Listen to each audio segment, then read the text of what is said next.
This video contains information that may be offensive and disturbing to some people. If you are a viewer and are triggered or shocked by images and need a warning prior to every clip or story being discussed, then please unsubscribe from my channel immediately. My channel covers the harsh reality of even the worst crimes imaginable and is for adults only. For those of you who fit into this category, take this message as your warning and don't watch any further.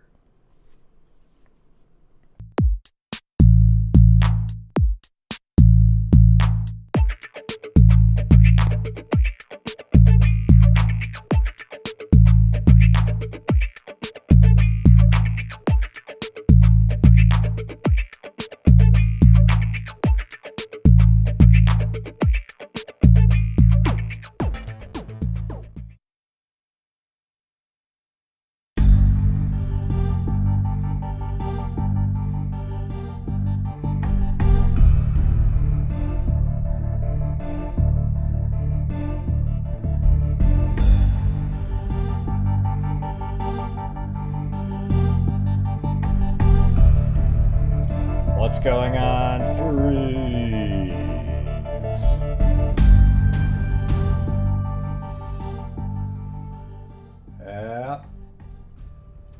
So the Blazers yesterday got out of the playoffs, and then I forgot about the Timber game.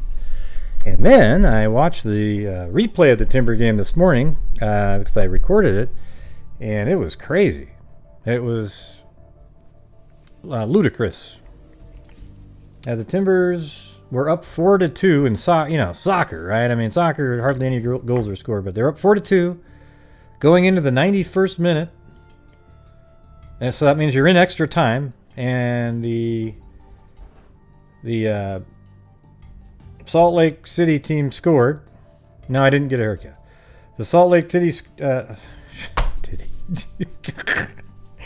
Salt Lake City team scored in the 91st minute, and then he scored again.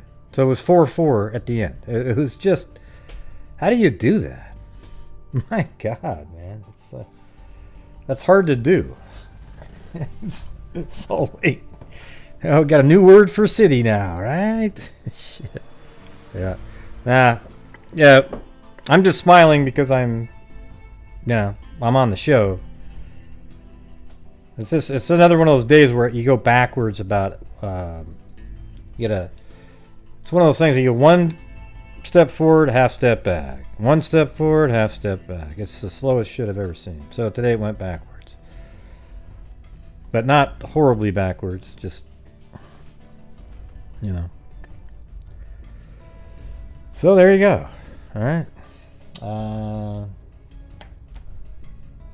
Well, then there was a person that got killed in the last night in Portland. A conservative was killed. Of course, it's turned around completely by the media into it's Trump's fault. Does anybody think that the rioting in Portland is Trump's fault? Is there anybody out there that actually believes that shit when the mayor says that? No, he has nothing to do with it. It was all about George Floyd, right? That's how it all started, and it never ended because the mayor of Portland wouldn't put an end to it. So, and then the federal building got attacked, and then Trump sent in troops to defend the federal building, and that's it. And the rioting's gone on and on and on every single night. It's unreal, man. It really. I hope when people see CNN saying that stuff, they just go, "Wow, how can you possibly believe that?" Instead of going, "Well, there's a point. He doesn't really go out and." Oh God, give me a break. Jesus. All right. So, anyways, I got a couple links up there later, like maybe after I'm done covering the Gaffney Strangler from 1967 and 68. Never heard of it. I just stumbled upon it. Very little information. Very little. There's a couple little, like one little documentary and stuff on YouTube, but man, nobody's really touched that one. Well, no, the reason they're saying that, Benjamin, is because, listen, don't let them fool you on CNN and MSNBC and all those people. I know exactly what they're doing. What they realize is the poll numbers have really started to shift dramatically because of the rioting. and the violent rioting, not just, they're, let's say 90% is peaceful protesting. The other 10% is all anybody cares about, because there should be zero violent protesting. Okay? So CNN and all them realize how that's really affecting the poll numbers. So they're now trying to pretend that they gave a shit at all. They never did. They're only saying it because it's politically expedient now. They realize, ooh, God, we're missing a whole... And Lemon even said that. It was hilarious. He literally said that exact sentence. So don't give them any breaks at all. Just realize that they're full of crap. All right? Yes, just like Carly Levine just said.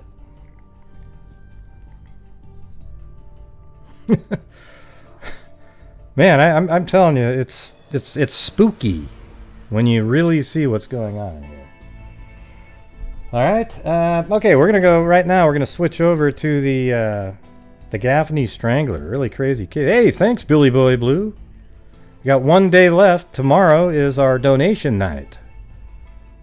So.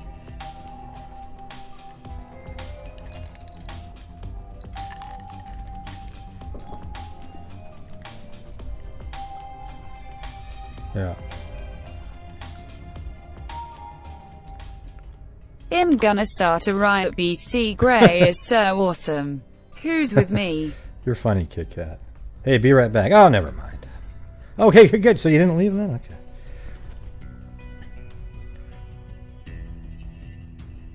I'm gonna start a riot. Okay.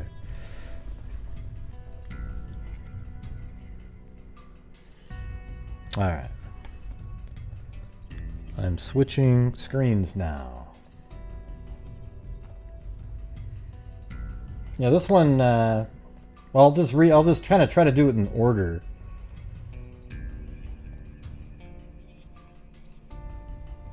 And I know I still got to get back onto that case from yesterday because it's too crazy.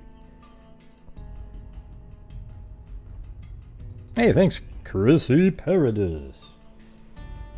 I'm on the middle monitor that I have set up here. I have it turned off, the music and everything.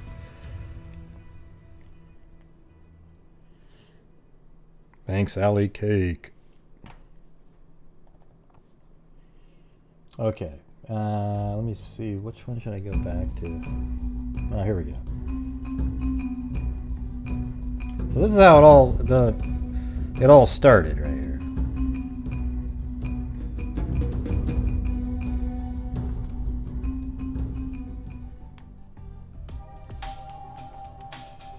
No, I guess it does have music. Oops. Thought I turned that off. Oh, maybe. Hold on. Donation night tomorrow. I'm with Billy Boy Blue, Wave Woman Surfing. Billy Boy Blue. He needed the money. Ooh. All right, here we go. Body of... This is in South Carolina, right? 1967, May 21st. The nude body of a 32-year-old Forest City, North Carolina woman, apparently strangled to death, was found on a rural Union County road near here Saturday. Union County Coroner Fred Phillips identified the woman as Mrs. Annie Lucille Dedmond. The coroner said authorities had questioned her husband, Roger Dedmond, 27, for 6 hours and taken him to the Union County Jail. Authorities said Dedmond told them he and his wife had been visiting nightclubs around neighboring Cherokee County Friday night and that they had an argument about which club to visit next. The coroner said an autopsy showed head and throat bruises on the woman and that something powerful had been around her neck. Okay. So we got that, and then another article from the same day. A woman tentatively identified as Mrs. Annie Lucille Dedmond of Forest City, North Carolina, was found dead on a rural road near Jonesville early Saturday. Union County Coroner Fred Phillips ordered an autopsy. He said the only signs of possible violence were marks on the dead woman's throat. The Cherokee Sheriff's Office informed Union County Sheriff Harold Lamb that the woman reportedly had been involved in an altercation at a night spot near Jonesville Friday night, and that was with her husband, that altercation. Then the following day, on May 22nd, husband held in slang. Formal charges will be made today against Roger Dedmond, 27, of Dalton Road, Forest City, North Carolina, in the death of his wife, Annie Lucille Dedmond, 34, Saturday. The nude body of Mrs. Dedmond was found about 5 a.m. on Jerusalem Road, just off South Carolina Highway 18, near Cherokee Union County line. So I've got all this mapped out.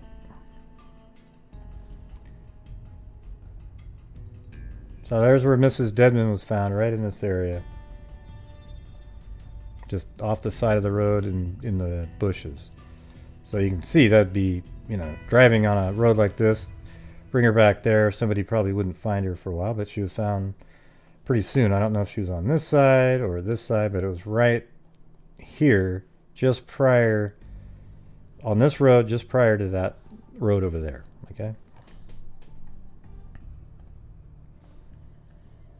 Thanks, Miss Gus.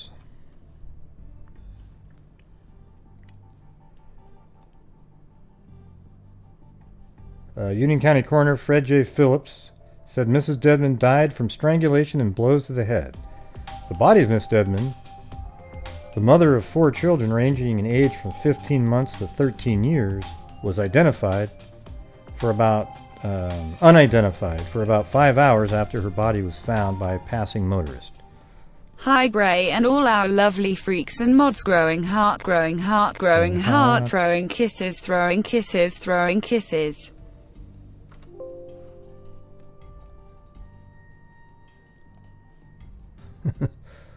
That's funny.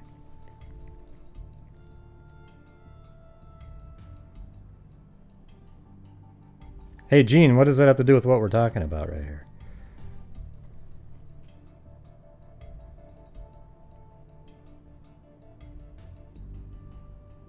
Oh, you watched that one, Richard? It was pretty cool. That was the one. Stacy Galloway wrote the book, Death of Nine. It's in the description of the video if you want to buy it. Yeah, well, I know. See, hey, Catherine, yeah, stick with the story here, okay? Because you would think that would be what's going on here, right? The body of Miss Dedmond, the mother of 4 children ranging in age from 15 months to 13 years, was identified for about 5 hours after her body was found was unidentified. Again, I keep making that same mistake. After her body was found. The couple had visited a night spot in Cherokee County and had left about midnight. Mrs. Dedmond's 3 other children are by a previous marriage. Identification was made about 10:30 Saturday morning in a call from Rutherford County Police. No date has been set for the inquest. Dedmond, an employee of the fiber plant in Shelby, underwent polygraph tests in Columbia Sunday. Following the test, police searched a wooded area near where Mrs. Dedmond's body was found for clothing. All right. So, he gets put in jail, and he's just, there's a trial, and I think he actually got convicted. And then 1968, while Dedmond is in jail, nude, strangled bodies found 6 miles apart. A massive investigation continued today in the strangulation deaths of 2 Gaffney women.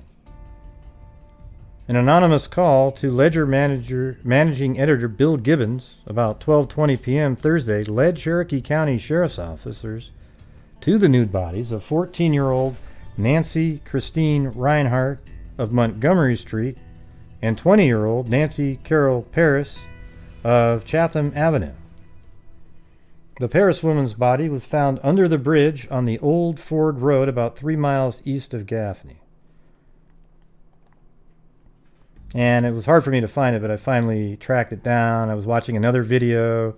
Some guy was under the bridge, said the name of the creek, and I'm pretty sure this is the spot right here. And it's not really like a bridge, it's more just kind of an overpass of a creek. But apparently down in this area, I think probably even on this side, Could even, well, I was actually thinking maybe this side. And look at this. I do have a picture. I think, anyways. Let's see, where is that?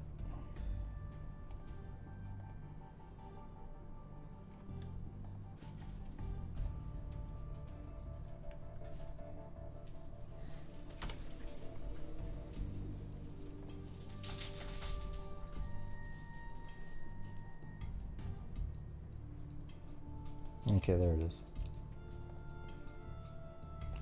Yeah, right here. I mean, this is 1968, and what's kind of interesting is it looks like these little cement blocks are still there, but they've replaced the wooden blocks. See, if you go look at it like this, and I think it may be that they're looking down at this angle, and look at the cement blocks right there. You can tell they're pretty old, and there's these little gaps between them, especially on this side. You can really see them, and that's what we're seeing right here. And the wooden railing has been removed.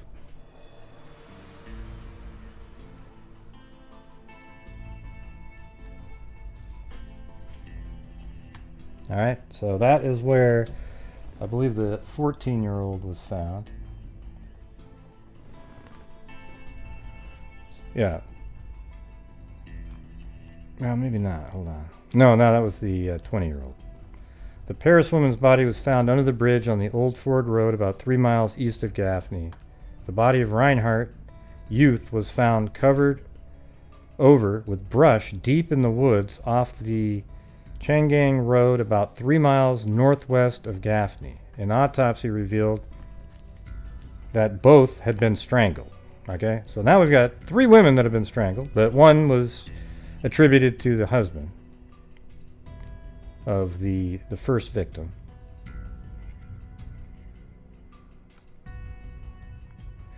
And it says the anonymous caller told the newsman to take 3 sheets of paper and write down 3 stories. So here's the thing, in this story here, the killer is calling the reporter and giving him information because I think he realized that he enjoyed the publicity that, you know, the investigations and so forth going on in the paper.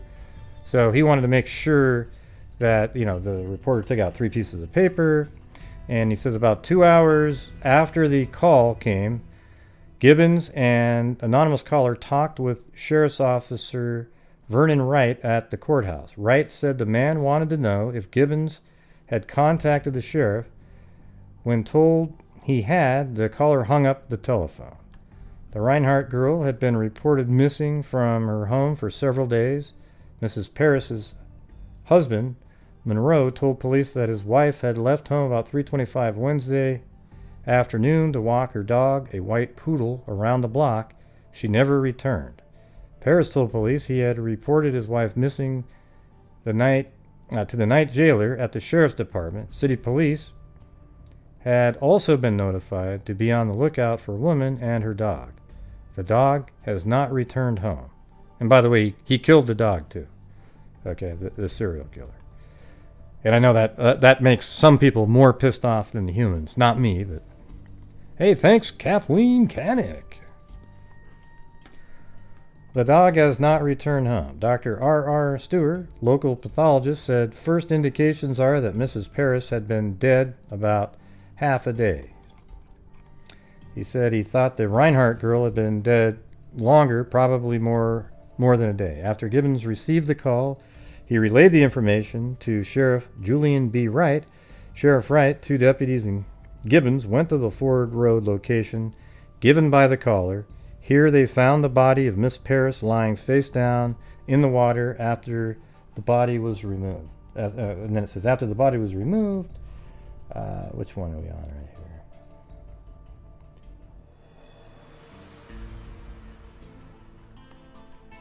Hold on, I gotta get the date here.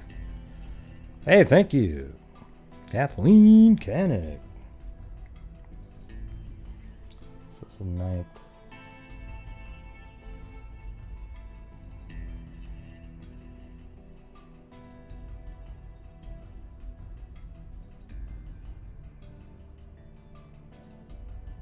Story number 3, another strangling.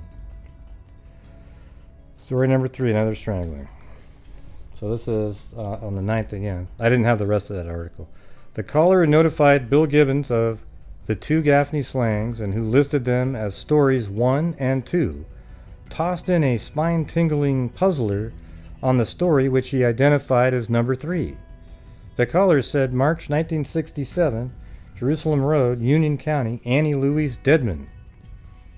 The slangs are terrifyingly similar to that of Annie Lucille Dedmond in Union County in May of last year. There, the nude, strangled body of Miss Annie Lucille Dedmond, 32, was found on the morning of May 20th, 1967, on secluded Jerusalem Road in Union County by passerbys. The road is at the Cherokee County line. Her husband, 27-year-old Roger Dedmond, was charged in the death. He was convicted in the December term of General Sessions Court and sentenced to 18 years in prison. At the time, he denied any knowledge of the strangling. The man who telephoned Bill Gibbons listed the Reinhardt strangling as story number 1 and the Paris strangling as story number 2. Both the Gaffney women were nude and had been strangled. So isn't that crazy right there? So this caller who calls in, he's actually taking credit for the original death that was attributed to the husband. And it's crazy because it seems like another one of these things where they were just looking to put that guy in prison to make an arrest of some sort. Union County Police testified Dedmond had confessed the crime. See, here's the thing, is the husband. The Union County Police testified that Dedmond, the husband of the first victim, had confessed to the crime, saying he killed her during an argument, but Dedmond denied from the witness stand that he had killed his wife. Right. And so here's a lot of information on the actual call, and it's written by the reporter who got the phone call here.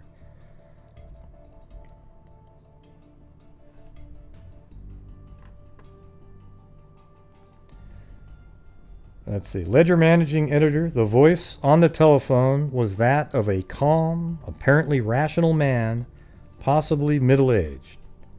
I'm going to give you 3 stories, he said.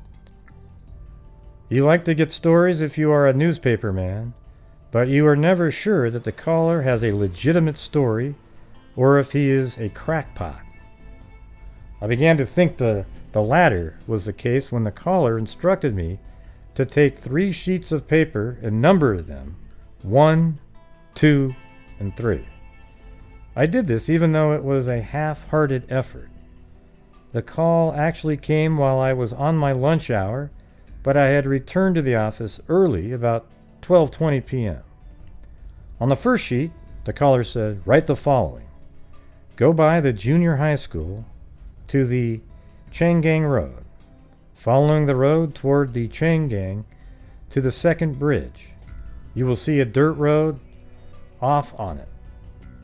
Go to the stop. I wonder if we should try to do these, just for the hell of it, since he's saying. Do you guys want to follow what he's saying on there? Go by the junior high school to the Changang Road.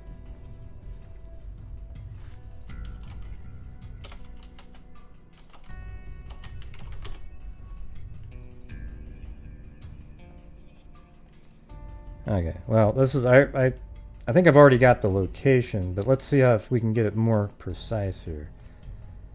I wonder if that's, that doesn't look like it.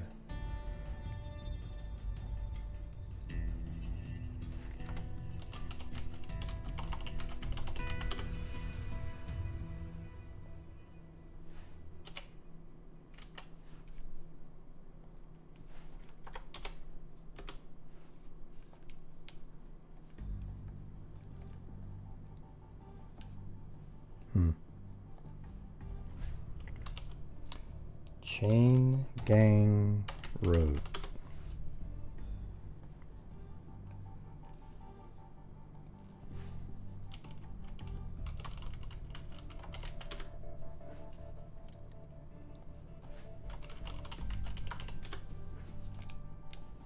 Yeah, I don't know where that...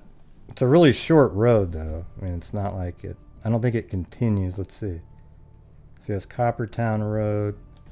And then I think once it crosses over... Well, let's see. Yeah, actually, it's only... The road's only from right here to there. It's very short. So... Let's see what it says. To the chain gang, following the road toward the chain... Let's see. Chain gang to the second bridge.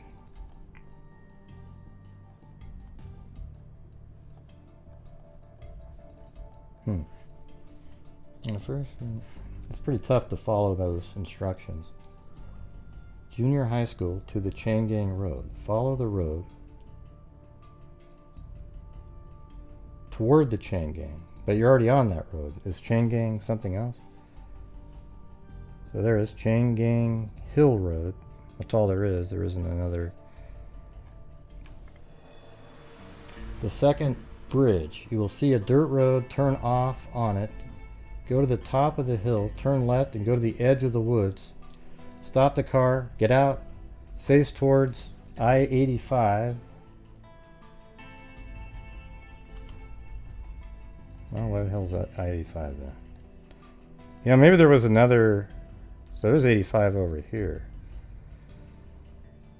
I wonder if there was another... I don't know. I actually looked at a map, though, and that they put in another article, and it was right around in that area. Maybe. I guess there's a possibility. Let me see if there's a place called Chain Gang.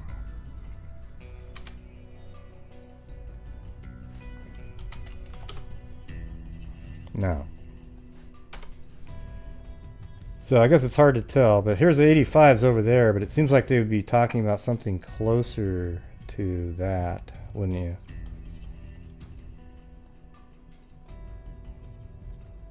I guess if you guys find another chain gang, let me know. Yeah. Yeah, that's definitely off topic, Bogey 708, so don't ask it, okay? All right, so here we go. We're going to go here, and we've got the... I'm just going to continue on with what I'm reading. On the first sheet, the caller said, write the following. Go by the junior high school to the chain gang road. Following the road toward the chain gang, I don't know what that means, to the second bridge, you will see a dirt road. Turn off of it. Go to the top of the hill. Turn left and go to the edge of the woods. Stop the car. Get out. Face towards I-85 and walk 1/4 of a mile through the woods, down one hill and to the top of another. Look for a pile of brush. The caller, taking his time and not wasting any words, went on. Take the second street and put on it, go to the bridge on the old Ford Road. Look in the water on the downhill side. And then instructed me to write the following on the third sheet. March 1967, Jerusalem Road, Union County, Annie Louise Dedmond, Spindale, North Carolina. This is all he ever said about sheet number 3. Go back to sheet number 1 and write the name Nancy Christine E. Smith Street. I was getting a little tired of this game, but I was curious. Nancy Christine who? I asked. Christine is not her last name, is it? The caller answered, that will do. Go back to sheet number 2, he went on, and write the name Nancy Carol Paris, Catham Avenue. After this was performed, he said, get the sheriff to go with you, and you will find 2 bodies at the locations I have given you. This is not a crank call, he added. He was not convincing. I still thought it was a crank call, but certainly should be checked. Isn't this crazy? When I called Sheriff Julian B. Wright away from his lunch, he too thought it was the work of prankster, but added that this kind of thing had to be checked out. Neither of the 4 men who went in the sheriff's car to the Ford Road scene furnished us by the caller thought we would find anything more than the usual. I don't know what that means. That was a horribly written. Went in the sheriff's car to the Ford Road scene, furnished us. Neither of the four men who went in the sheriff's car to the Ford Road scene furnished us with the caller thought. Yeah, wow. As I recall, we discussed the traffic tie-up along Railroad Avenue up 6th Street as we proceeded to the spot. We made other small talk, but deputies J.D. Roberson and Billy Bridges, Sheriff Wright, and myself all expressed the hope that this was indeed a crank call. It wasn't the work of a prankster. The call was for real. Surprised and shocked officers and a stunned reporter gazed over the railing of the small bridge spanning People's Creek. Completely unclad, lay the body of a young woman. Her body lay mostly on the bank, but her face was in the water. It wasn't until later that we realized that the caller had identified the body correctly. Nancy Carroll Paris. Now that we know the caller was half right, we feared and we hoped, against hope, that he wasn't right about the second part of the message. No one doubted. I think that the caller was right. We were all fairly certain that a second body would be found when we searched the woods near the chain gang. Leaving deputies, Roberson and Bridges at the scene, Sheriff Wright and I got into the car, which had just arrived. In this car were deputies Otis Spencer and Oliver Coyle Jr. We followed the very accurate instructions given us by the caller, arriving at the scene facing I-85. We could hear the road noise and could make a fairly accurate guess about the direction. We fanned out, each man searching a different section of the thickly wooded area. Here we found that the caller's measurements were off somewhat, for we had walked about 3/4 of a mile when Deputy Coyle shouted he had found the body. He had come upon the brush pile, as the caller said we would. He kicked off a part of the brush and saw a portion of another body. A young girl lay face up, hands to her side, her nude body bearing several scratches. Isn't this the craziest shit you've ever heard? I mean, my God, the guy, he's like, let me see if I think I had some more pictures. So we had that one, and this is one of the bodies being taken out of the water, or after it was discovered. I don't know which one that was, but thanks, Kit Kat. Yeah, especially when we're getting so close. We're probably like $800 short of last month of where we were, but we'll make it good.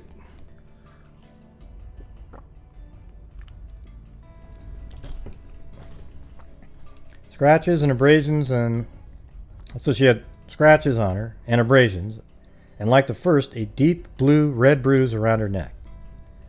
The caller had been given the first two names of the second victim, Nancy Christine, but he had not given the last name, Reinhardt. Hey, thanks, Chrissy Paradise. He had said she lived in East Smith Street and was about 2 blocks off this, since the youth lived on East Montgomery. I might not have been the only one to hear the caller's voice. Ledger receptionist Pat Ellis said a man had called a few minutes earlier and seemed very anxious to talk to that man that used to write sports. I had not come in at the time, so she asked him to call back. About 2 hours after I had notified Sheriff Wright, an anonymous caller talked to Officer Vernon Wright in the sheriff's office. He asked Officer Wright if I had notified Sheriff Wright of anything. The voice on the phone gave no clue to anyone as to his identity. There was nothing out of the ordinary about his voice. He had only what he had called, look what he looked like. I mean, it's, I don't know if you saw this, but he just looks like the most average. I mean, he probably is even good looking to if you were just looking at him. And they even say that in the articles. Look at this guy. He looks like somebody that could be walking around today, right?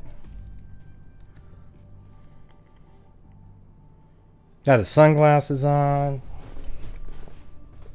Yeah, I don't know if he's like an average Joe. He's, you know.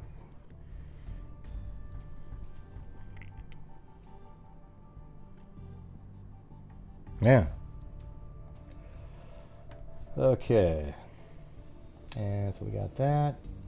One more article. Miss Nancy Christine Reinhardt, age 14, of 231 East Montgomery. Let's see where that is. 231 East Montgomery.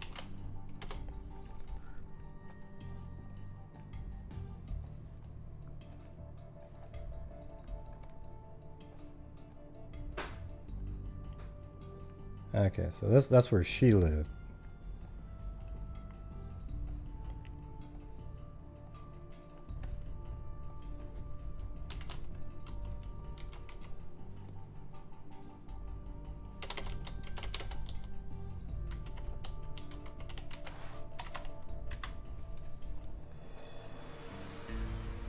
You know, I actually think when I'm doing my show and they type in, hey, I know this is off topic, but hey, tell me about the bridge guy.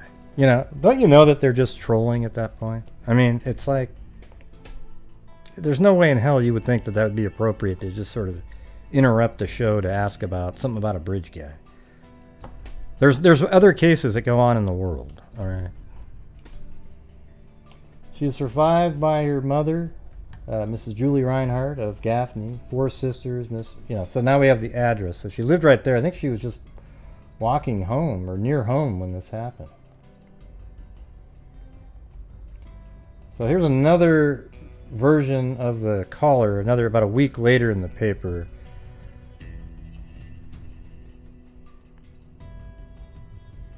This is the same man who called you before, the voice said. Okay, so he called again, I think. This is the same man who called you before, the voice said, on my home telephone Monday night at 9:15. In his same calm, deliberate manner as before, he began, "We're going to have to do something about that man down yonder serving my sentence." Okay, so Dedmond, the man who was arrested and convicted by obviously an overzealous prosecution, he's saying we got to go do something about that guy, serving his sentence. He was speaking of Roger Dedmond, who was serving 18 years on the Union County work gang for the murder of his wife. So he got hard labor, too. 18 years on the work gang. "I killed Mrs. Dedmond, just like I did Mrs. Paris and Reinhardt," he said. "I killed them, with them all begging me not to do it," he added.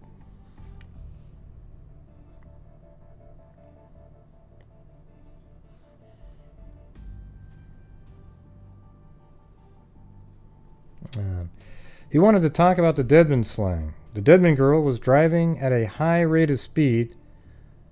So this is the wife of, the lady that was killed by Mr. Dedmond. Okay, it said she was driving at a high rate of speed when she passed me at Linder's Vineyard. She was driving a red Ford with the left rear tail light out. Dedmond was passed out in the car. I was behind her as she started back toward Gaffney, the caller said. He left out any mention of how he stopped the car or how he might have gone about the crime he was confessing. She had on blue shoes, size 5. She had a blue pocketbook with a snap top. In it was lipstick, an aluminum comb, a picture of a girl sitting on the back of a white Falcon, car keys, a watch which had no band on it. She had the band broken when she and her husband had a scuffle. So she did actually get in a scuffle with her husband. She wore an open bottom dress with lots of frills, no coat, stockings, and a 32-inch bra. No change. That, no, that's a 32-inch bra. No, change that to a 36-inch bra, the caller said. So isn't this crazy? I mean, this caller had all this detail. So he says, oh, she had a 32-inch bra. Ah, no, change it to 36. I took her body to Union County to throw suspicion off Cherokee County, he added. I laid her below the transformers on the old Jerusalem Road, with her head downhill. Her eyes were still open. He mentioned that Dedmond woman said she had a relative who was a policeman, and he's sure to get you. The caller quoted the woman as saying, he hasn't gotten you, though, I said. Not yet, he answered. Police say that the caller could have gotten this information at the inquest trial or the news stories.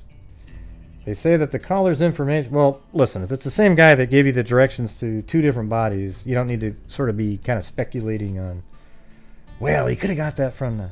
They say that the caller's information would have to be more specific to prove any implication in the Dedmond killing.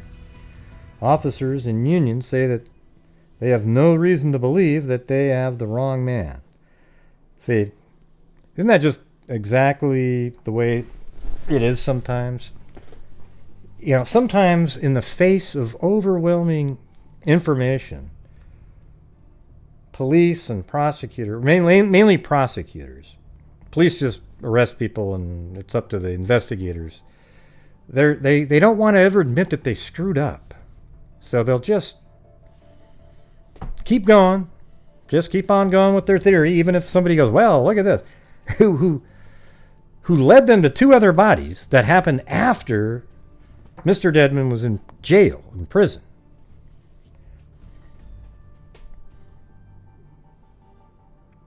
Oh yeah, right here it says, police say that the caller could have gotten this information at the inquest trial. They say that the caller's information would have to be more specific. Officers in Union say that they have no reason to believe that they have the wrong man. I asked him where he had put the poodle. He didn't understand. And I said, the little dog, where is it? I asked. He said, it's dead, he answered. She had the dog with her, he added. Where is the dog? I asked. It's out in the open at the exact location where I killed her, was his answer. And where is that? I queried. So what a great question by the reporter here. Because they weren't sure, but only the killer would have known where the poodle is, right? He's the only one. Hey, Shogun. Haven't seen you in a while. Yeah, I mean, he's the only one that would have known where the poodle was, right? Because it wasn't even found originally.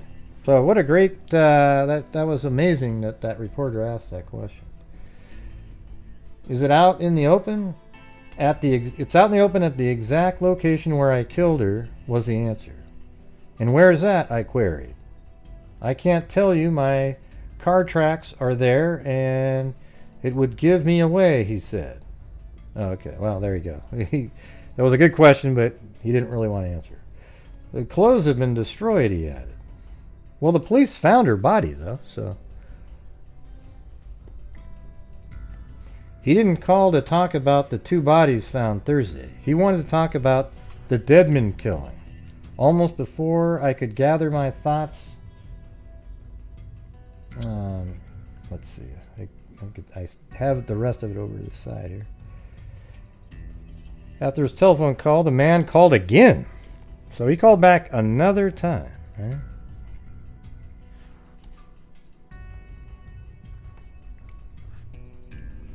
Very calmly, he said, I forgot to tell you that Mrs. Dedmond had some Harris Teeter stamps in her pocketbook. He still wanted to talk about Dedmond case while I tried to talk with him about the other killings. The same weapon was used in all three deaths, he said. What weapon? I asked. I can't say that. Would give me away, was his answer. In a steady voice, he insisted the Dedmond death was in March instead of May, as the newspapers have listed. Yeah, that seemed kind of odd that he was saying that. He said it was midnight, March 20th or 20th. He said that Reinhardt child was slain at 10 a.m. January 29th.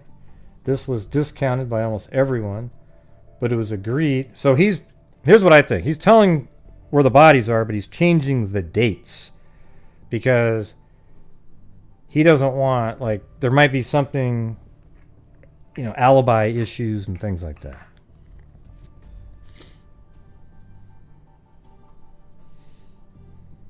Isn't this crazy? I can't believe I just stumbled upon it, and I've never even heard about it. This is a case that there should be, like, every single one of the true crime, the YouTube video makers should have made at some point. This is this one. He's been caught. They do catch the guy here though, but it's still just like, man, this guy, he was calling the police. He was kind of doing a little bit like the Zodiac, but just making phone calls. Or actually, I think, what was that case?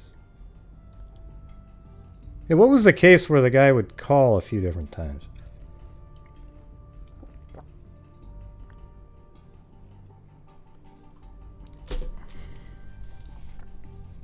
Yeah, I put links in the description.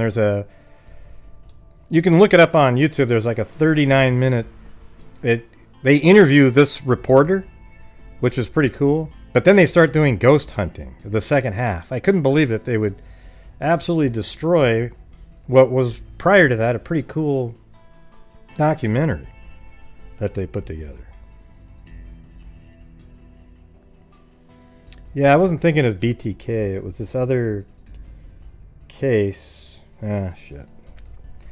Very calmly, he said, I forgot to tell you that... Oh, let me see. We already read that part. The same weapon was used in all 3 deaths, he said. What weapon, I asked. He couldn't say. He said the Reinhardt child was slain at 10 a.m. January 29th. That was also discounted by almost everyone, but it was agreed that she could have been killed on February 5th, which was the following Monday. The coroner got the other just about right, about 1:30, he said in reference to the death of Miss Paris. I asked, don't you think you ought to come in and give yourself up? I'll get the chair now. They'll get me. You need help. You might not get the chair at all, I said. Yeah, I'll get the chair, he said. The caller said he had the hands and feet tied in all 3 cases. And it also seems like he spent time with them. I mean, to be able to sit there and recall all the shoe sizes, the bra sizes, the picture on the back of a keychain, that means he spent time.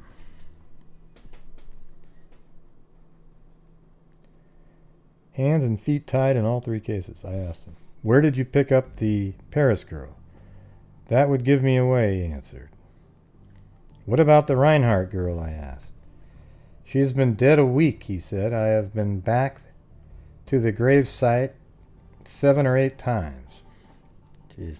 I was even going to say that. He must have gone back to the sites to be able to come up with such a detailed description of how to get there. Because the night you're doing it, you're just driving around and you kind of vaguely remember. But if he wanted to explain to somebody else how to get there, he would have to go there. You have some, you have some feelings, I said, or you wouldn't be concerned about Dedmond. Why don't you give yourself up? They'll have to shoot me like a dog I am. The dog I am, he said. You need help, and we'll try to help you, I pleaded. I'm psycho, he said. Yeah, well, that's definitely true. The only reason I'm telling you this is to get the other boy, Dedmond, out. The telephone voice said. He's serving my time. I'll be in, he said, but if they don't catch me, there will be more deaths. There is no doubt that this man was the same one who placed the first call last Thursday, informing me we would find 2 bodies. He gave me enough about the first call, which had not been printed, and his voice and manner were the same. It was the same man. Police were notified of the calls. The investigation continued. Tuesday morning at 7:15, a kidnapping was reported. A 15-year-old Brainerd High School student had been seen being forced into a car on a lonely road in the Midway section of the county. This may or not be related to the deaths of the two women. However, police are going on the theory that the cases are related. The first time he was telling of murder, the second time he had a plea and a warning. That's insane. Okay, then 4 days later, there we go. Man charged with 3 Gaffney murders moved to penitentiary. Yeah. A textile worker whisked to the state penitentiary for safekeeping was charged Saturday with strangling a woman and 2 girls whose nude bodies were hidden under brush in separate remote sections near his textile and college town. The man, Leroy Martin, 30, married and the father of 3 children, who had been charged with murder Friday in one slaying, was charged in 2 others Saturday. This eased tensions, which had gripped Cherokee County in Upper South Carolina. Marlin was taken to the State Department of Corrections in Columbia, the state capital. He was arrested on his job Friday, shortly after the discovery of the body of Opal Diane Buxton, 15. And she was a black girl. They use the word that you don't use anymore. I mean, it's, honor student. And she's an honor student and had been kidnapped and thrown screaming into the trunk of a car. So he actually made good, his threat that he put out there that he's going to kill again, he did. Okay, but on that killing, that's what led a witness saw the car type, the license plate and everything, and then it all, so he killed 4 people, but they're only charging him on 3 because they're still, the first one, they're still not quite convinced yet. Her sister Gracie, 16, had given authorities a description of the man and the car. A few hours later, Henry Transeau, a golf professional who lives a mile from the Buxton family and who joined the search because I didn't want anything to happen to my little girl, chased a car and a man answering the description. He was able to get the license number, which police said they had traced to Martin, but withheld action until the body was found. The case broke a little more than a week before when, on Thursday, February 8th, Bill Gibbons, managing editor of the Gaffney Ledger, said he received a telephone call from an anonymous man telling him where the bodies of 2 white residents of Gaffney could be found. They were Mrs. Nancy Carol Paris and Nancy Christine Reinhardt, 14.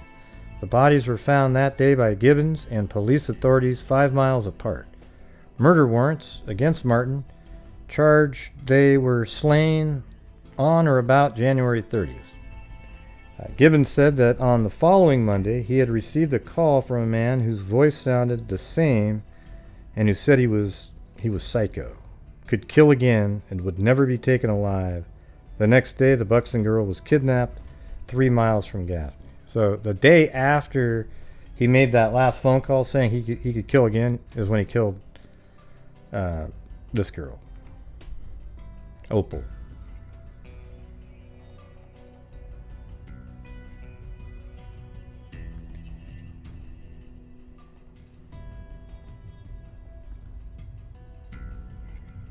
Two additional murder charges were filed Saturday against a 30-year-old textile worker who now is accused in 3 slayings that kept his community in a state of tension for more than a week. Warrants taken out Saturday charged Leroy Martin with the death on or about January 30th of Mrs. Nancy Carol Paris, 20, and Nancy Christine Reinhardt, 14. He was charged Friday in the death of Opal Diane Buxton, 15-year-old girl honor student who was kidnapped Tuesday as she waited for a school bus near her rural home. Authorities said the bodies, nude and strangled, were found in widely separated remote sections of Cherokee County. Miss Buxton's body was found Friday and Martin was arrested and charged in her death shortly after. Police said they had traced the kidnapped car to him, but withheld action until the body was found. Yeah.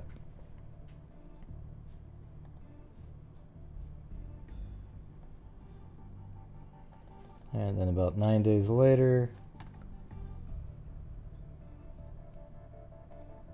these are the 4 women right here. There's Opal, the last one. Reinhardt, the 14-year-old, 15-year-old. And then I think she was like, what was she, 35? And then 20.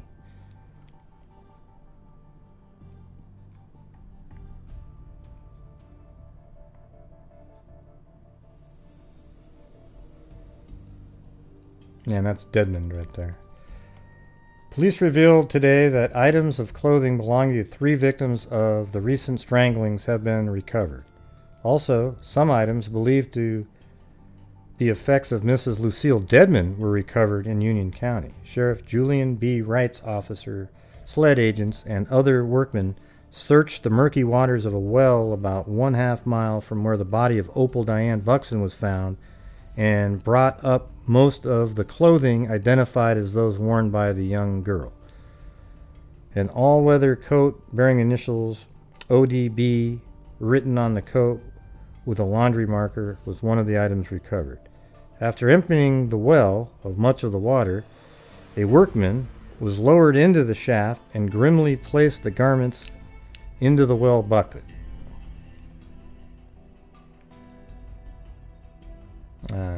Also said that an identification card and blindfold said to be that of Mrs. Nancy Paris, billfold, were recovered in the waters of a creek near a bridge.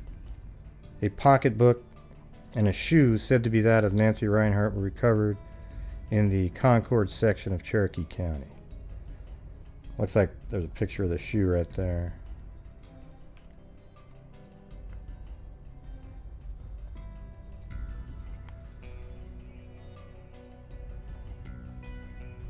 Yeah. And then Dedmond, Mr. Dedmond, is now out on bond. Roger Z. Dedmond, sentenced to 18 years in prison term in the slaying of his wife, won a new trial. He's like, yeah, well, we're still going to do a trial on you. Yeah, bullshit. Won a new trial Thursday on the basis of new evidence found after the strangulation deaths of 3 other women. Just 3 months ago, the state had asked at Dedmond's December trial for the death penalty, largely on the basis of a confession police said he made. Dedmond denied the confession. Solicitor Mike Jolly of Union, who had prosecuted the 28-year-old Dedmond, consented to the new trial motion made by the former textile workers' attorneys. Because of Jolly's consent, Judge Francis Nicholson signed the order for the new trial without hearing an argument. Let's see. Dedmond, shy and soft-spoken, wore dark trousers and sport coat while, let's see. 20th term. Yeah. So that was on the first. Yeah, look at the crap that they were saying about him in here. See, it could be 2 things. That they completely made up what Dedmond said, or it was one of those false confession after 6 hours of being questioned. But it's pretty detailed.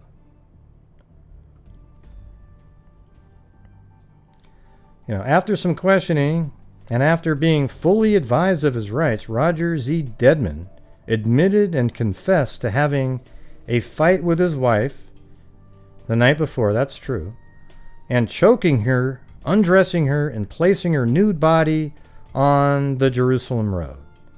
And he further advised Officer Collins and Fowler that he would go with them to the place where he had left his wife's body. Officer Collins and Fowler, with Roger Z. Dedmond, next went to the Jerusalem Road in Union County, which place he identified as the place where he had turned around, as he positively identified some telephone posts which were to the side of the road where he turned around, then crossed a bridge, and then stopped his automobile. He said that he and his wife had an argument, then a fight during which he choked her and knew that she was dead. He then proceeded to tell that he undressed his wife, hid her clothes some distance away in the woods near some running water, and returned to the automobile where he embraced his wife, wanting to hold her close one more time. The officers and Dedmond then returned to the Gaffney, So I don't know. I mean, this guy didn't kill his wife, right? We know that. 100%.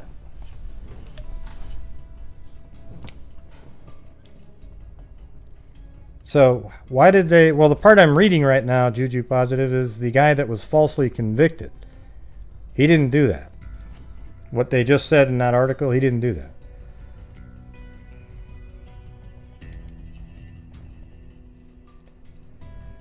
So the person that was charged is a textile worker. And if you watch, there's that little short documentary on YouTube.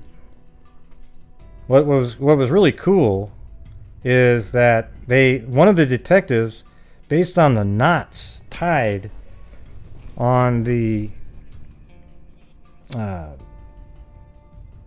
the item used to strangle the women, he thought the person worked in the textile, but it turned out that that's one of the major employers in the area, right? And so after they arrested him, one of the interesting things was that the detective said, hey, listen, give him a little bit of string, and when he gets nervous, he'll probably start tying those same knots. And so they gave him the string, and he tied those exact knots, just in that long conversation. Pretty cool idea. Yes, everybody, and don't forget, tomorrow is the donation night.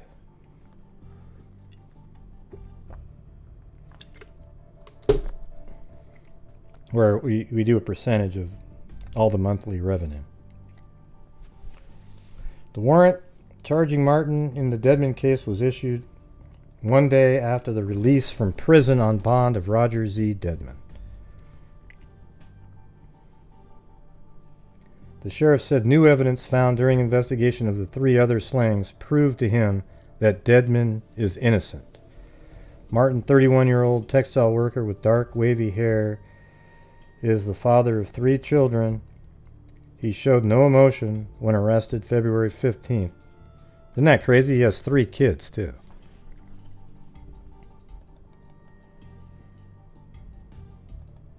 Yeah, so this is something I wanted to read here.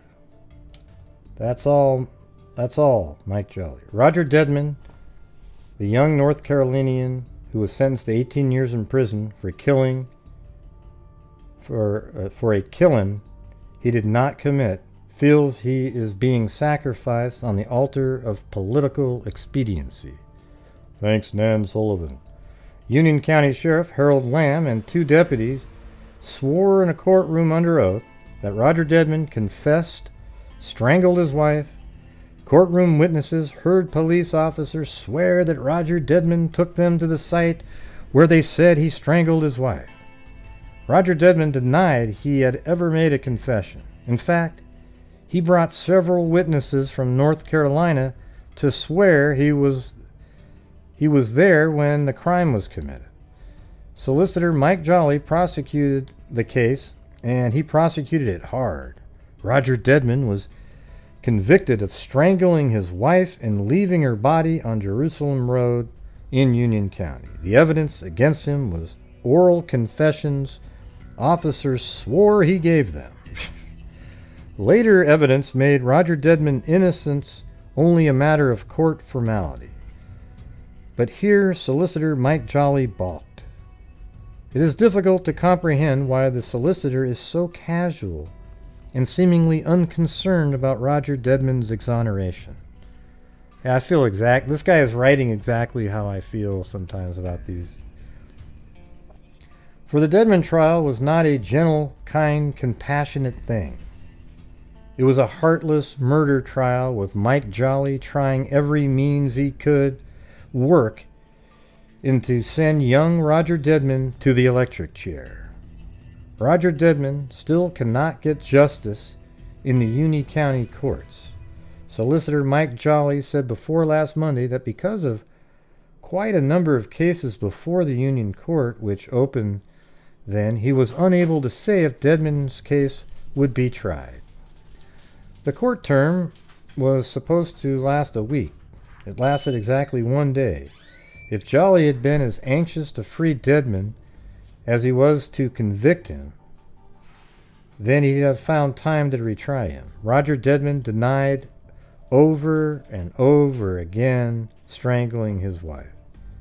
To give some examples of the fierceness with which Jolly prosecuted the case, here are some questions from Jolly from the actual murder trial.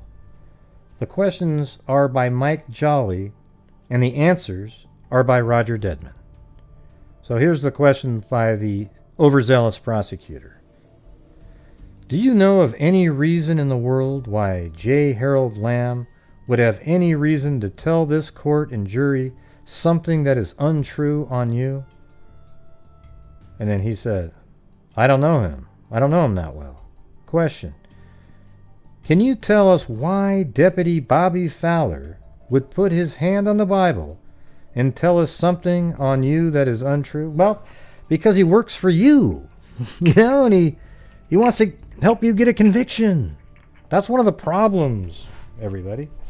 Just like in the Arias case, Horn, Flores, everybody. I mean, she did it in the Arias case, but they were dishonest in how they switched it to knife first, as I've explained 1,000 times. And then, so the answer to that question is, I don't know him either that well. Question. You were out there on Jerusalem Road how many times? And he said, I've never been out on Jerusalem Road except when they carried me. Okay, so that first question is like, similar to that one where they say, what is it? It's the one about beating your wife, how they say like, yeah, so how many times have you beaten, I can't remember. How many times have you beaten your wife? So like you may not have ever beaten your wife, but they've just sort of jump in with that. Like, you were out there on Jerusalem Road how many times? Well, I've never been out on Jerusalem Road. Question. You told them you killed your wife. I never told them that. Well, you did kill her. I didn't. You say you have never told any officer that you killed your wife? Yes, sir. I never told any officer. I did not. All right. Let me get the question. I ask you, didn't you tell J. Harold Lamb, Sheriff of Union County, that you did in fact choke your wife and kill her? Hey, thanks, Cindy Leon. No, I didn't. Did you tell Bobby Fowler that you choked your wife and killed her? No. And that's as true as the rest of your testimony. It's the truth that I didn't kill her. And that's just as true as saying you didn't tell them. I said I didn't kill her. I've never told them that I did. Question. And that's as true as the rest of your testimony?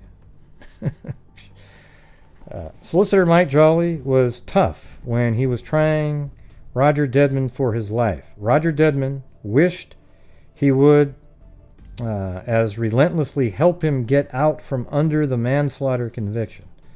Dedmond was disappointed Monday when Jolly wouldn't bring the case to trial. They couldn't try me quick enough last time, but I'll stay here all week if they'll try me again and get it all over with. The heavy docket in Mike Jolly's court lasted exactly 1 day. Roger Redmond went back to the North Carolina without his freedom trial, out of jail, but still technically guilty of strangling his wife. And the words of Solicitor Mike Jolly still are remembered by Roger Dedmond. Question. Why did you leave her out on the road like that? He answered, I didn't. How could you tell when the life went out of the body? See, these are questions like you're just assuming that he killed. And he says, I don't know. I don't know anything about it.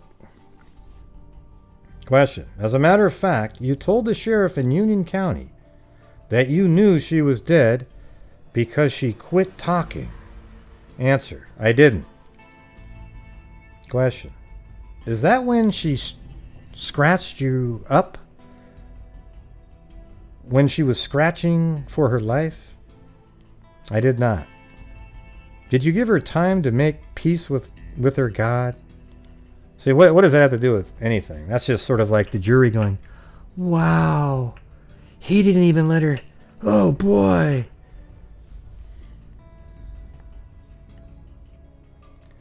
I don't know. Did you give her time to make peace with her God? And his answer is, I don't know. You don't know. See, that's a dumb, you can't, that question right there gives him an opening. You don't know. You don't know whether you gave her time or not? That's all, Roger Dedmond?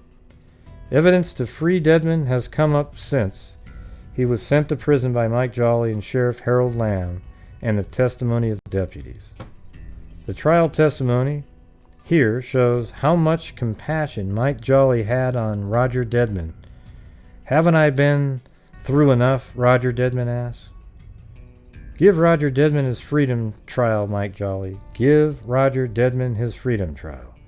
You ask that his freedom be taken away. Now give it back.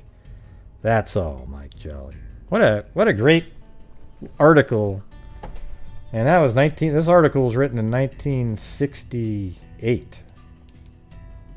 Yeah, May 22nd, 1968.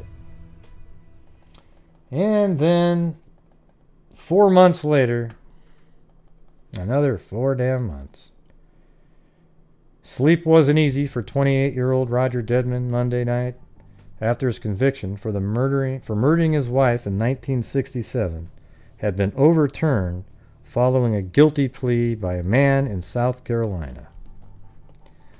The burden he had borne since his arrest in February 1967 and 10-month confinement had been lifted, but he tossed and turned and did some thinking for about 3 hours before he fell asleep after 4 a.m. He worked until midnight as a mechanic for a Charlotte trucking firm. Dedmond had been sentenced to 18 years in prison last December for the murder of his wife Annie Lucille Dedmond on May 20th, 1967. She was strangled and her body was found on a rural road near Gaffney. Last February, 31-year-old Gaffney textile worker Leroy Martin was arrested. He was charged with the murder of Mrs. Dedmond and 3 other women, all strangled. The case had broken following anonymous telephone calls to Bill Gibbons, managing editor of the Gaffney Ledger. He reported an unknown caller told him. After Martin's arrest, Dedmond was released pending a new trial and moved to Charlotte in April to live with his parents, Mr. and Mrs. Bobo Dedmond, and his only child, Roger, 2.5. On Monday, Martin went on trial at Gaffney for one of 4 deaths, that of Opal Diane Buxton, 15-year-old girl who was abducted as she waited for a school bus and strangled. After Martin had pleaded innocent and a jury had been drawn, he suddenly changed his plea. This is the serial killer. He was sentenced to life imprisonment. Then came his guilty plea in the death of Mrs. Dedmond and another life sentence. The sentences were made consecutive by State Circuit Judge James B. Morrison, so that Martin will have to begin the second life term if he gains parole from the first after becoming eligible in 10 years. Trials in the 2 other deaths have been set for November. The first word of the guilty plea reached Dedmond at work Monday afternoon. When newsmen gave him sketchy details, I was confused. I knew Martin was to go on trial only in the young girl's death, he said. It took quite a while before I got the information in little bits. Later, my lawyer contacted me and told me. Anyways, at least he was freed. I mean, it took way too long, though. I mean, they knew that he didn't do it 6 months prior to that. Well, he was already out, though.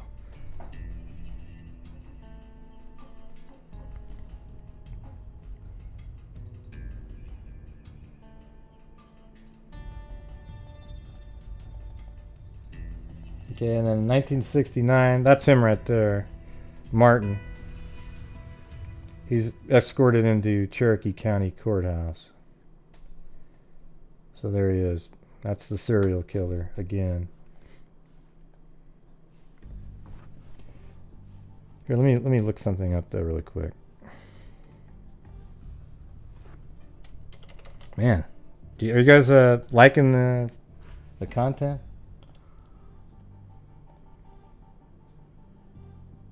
It's hard to tell sometimes.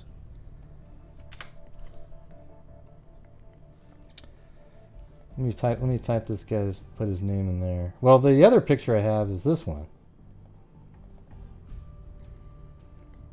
Ah, shit. It's weird this one program doesn't work sometimes now.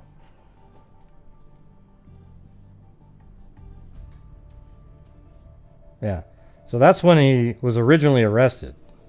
Just looks like a person from today, actually. I mean, he has a haircut from today, glasses, everything. It's funny how like styles change, because if you look at people in the late 60s that aren't hippies, they look a lot like people do now.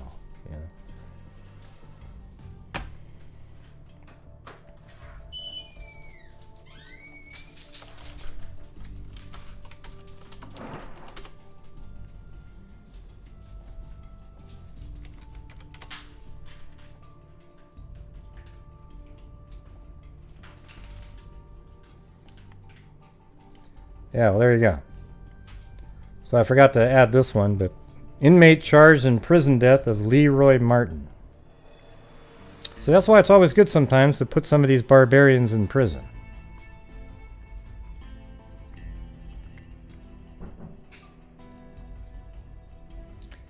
An inmate of the Central Correctional Institution at Columbia was charged with the murder in connection with the stabbing death about 5:15 p.m. Wednesday of the convicted Gaffney Strangler Leroy Martin.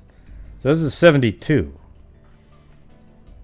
Kenneth Marshall Rumsey, 30, of Pickens, was charged in a warrant issued by Magistrate Ken Love and signed by Warden J.W. Strickland. The stabbing occurred in Martin's cell. Some people are actually saying that some of the family members had like a hired hit on him in jail.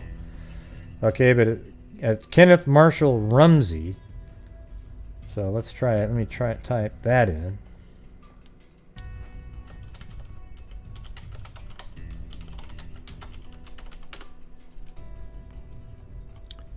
Hey, thanks Fiber Sleuth and Billy Boy Blue.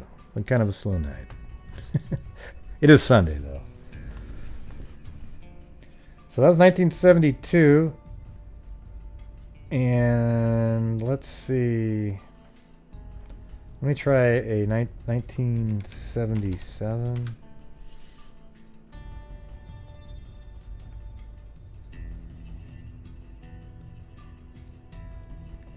Yeah, because apparently the same guy that killed him died. Well, hold on. Let's see what this is. An inmate who was being kept in the Department of Corrections Maximum Security Center for being a disciplinary problem was found hanged in his cell late Monday afternoon.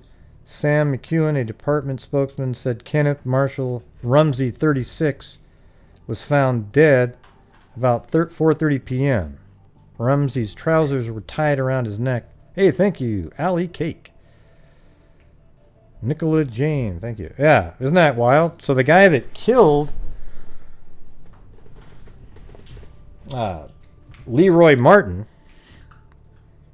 about 5 years after that, I guess he was in maximum security, and then he ended up killing himself, apparently. Weird, huh? So, I mean, there's like full circle done that case. The original guy that was arrested for, Dedmond killing his wife, he is freed. Then the actual serial killer that killed all 4 people, who called the reporter to give him all the information, he ends up getting arrested. And then He pleads guilty to all 4 murders, and that's what ends up actually freeing Dedmond permanently. Then he goes to prison in 68, I think. And then he's killed 4 years later, stabbed to death. And then the person who killed him committed suicide 5 years after that. Wow.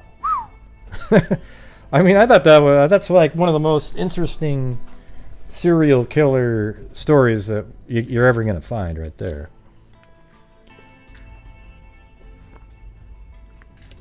I said that, Carolina T, just 5 minutes ago.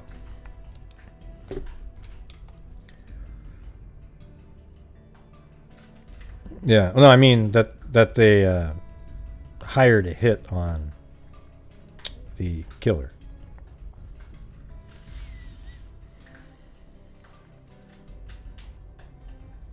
Yeah, well, maybe that's, you know, who knows what they do. Maybe they have, yeah, like 2 minutes ago I just said that the killer, Kenneth Marshall Rumsey of Leroy Martin, people say that maybe the family or somebody else hired that hit on that family member. That's what I just said. Let's see. Now, you're saying that there's another serial killer that was killed, right?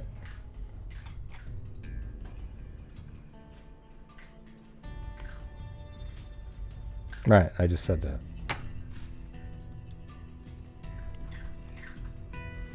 Yeah. Well, hell, maybe they've got, there's like a crew of inmates that go kill serial killers because they're barbarians. I don't know.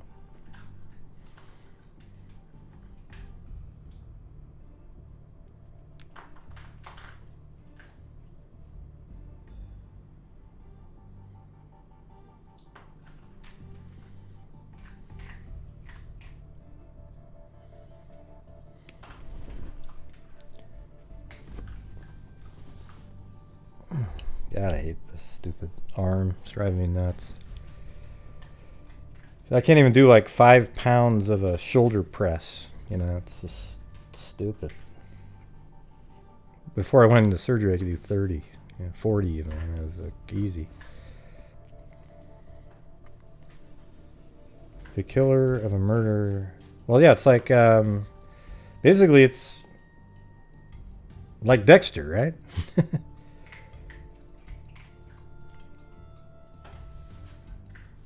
Yeah, I think it's crazy.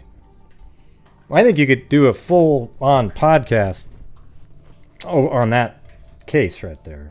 I mean, if you got a hold of some of the, if they're still alive, that reporter, I just saw him on that in 2013. He was still alive, so he seemed pretty spry.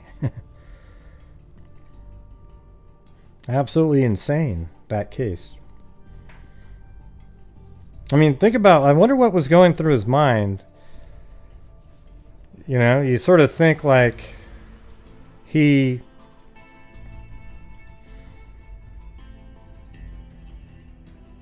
was probably stewing over the fact that the other guy, just a couple months prior, he got credit for what, he was hoping that the news would be out and then they'd be searching for a killer, right? That's what he was hoping for. I don't think he had any sort of remorse that somebody else got charged. I think it was more that he wanted to make sure that they knew that he did it.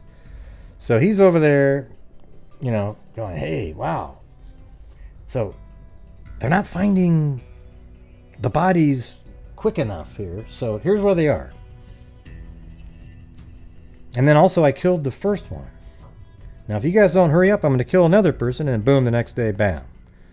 Kills the fourth.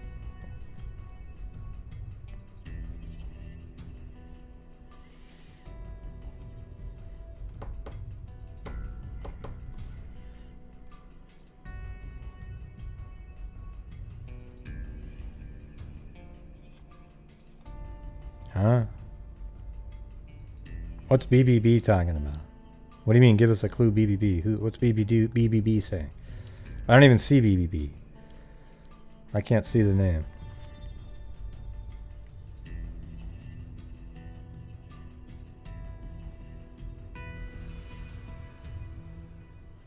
Yeah.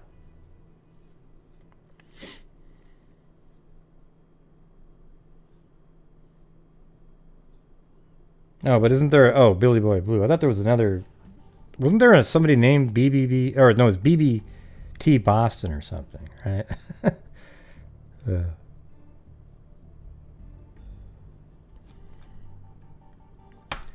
Yeah, so that is it for that case.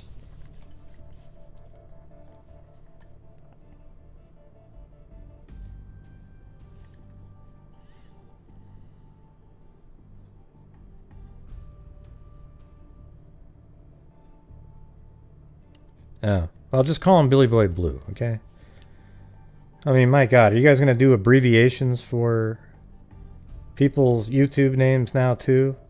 Well, tell LE that BBB keeps making jokes of...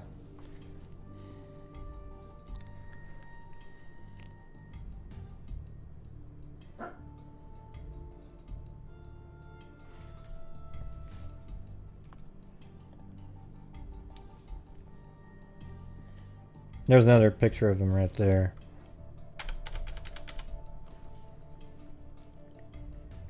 You know, just does. There's nothing about him. That's the scariest kind of serial killer right there, right? He doesn't look like anything. He's just some random guy, you know. Just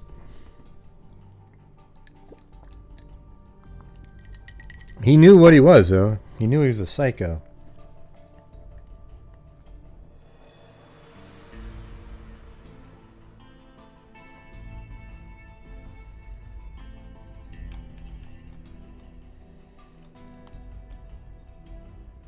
That was the Dedmond, Annie Lucille Dedmond right there.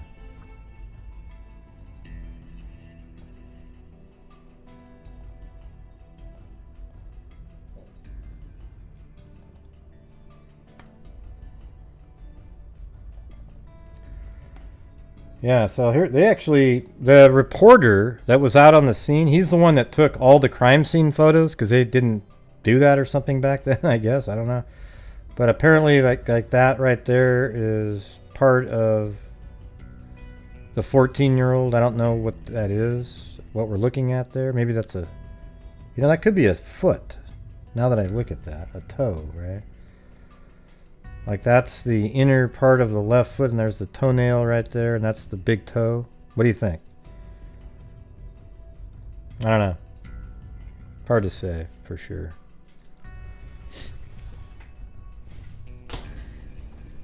You know, not like the ankle's right there, and the foot's straight out like...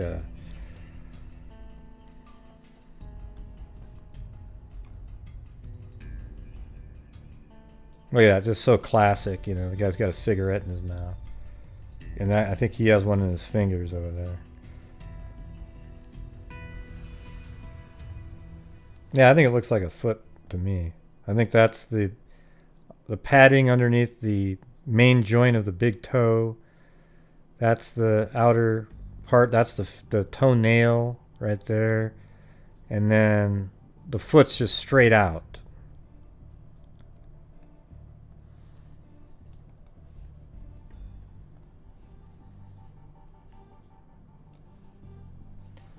Hold on, where's that one? I had a cool picture from... shit. I can't find it.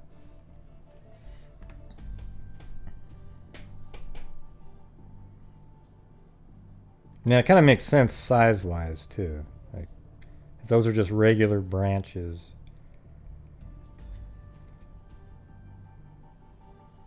And apparently that's where the kidnapping of Opal was, right there.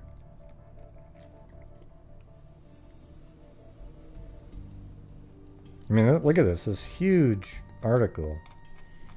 It was a pretty big story for a while there.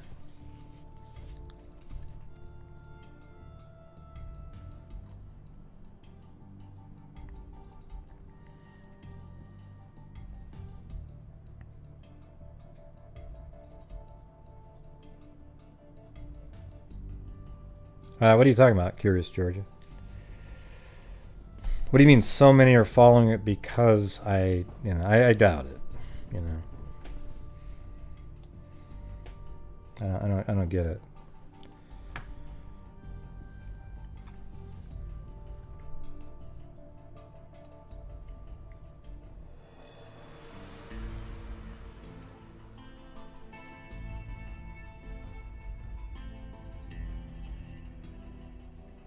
Where is that?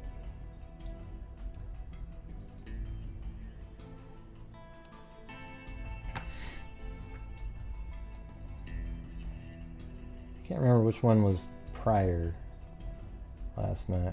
We had a whole bunch of them. Oh yeah. Oh, that was the young.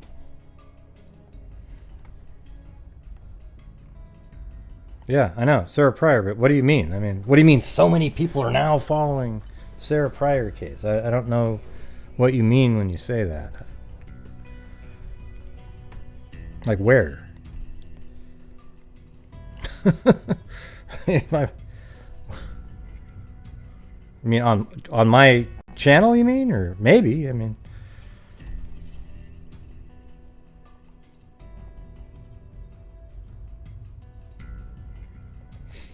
Yeah, that was this one right here. But I think this is the case where they pretty much know who the killer is, right? Well, last night we covered 3 cases. One I didn't get to. I got to move that one out actually out to the main area so that I can remember to do it. It's the Michael Anthony Hughes. Got to do that one, right? Because it's my namesake. Hey, thanks, Bill. Or BBB.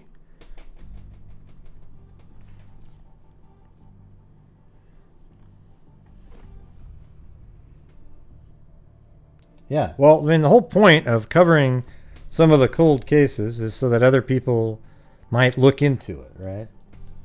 I know that people have probably covered Pryor, the name, you know, the Sarah Pryor case before. I'm not the first one to do it.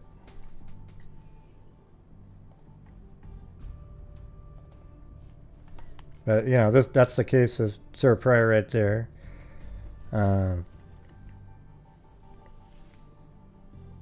That's right. She was walking in a northern direction and her body was found south. And they think they might know who did this.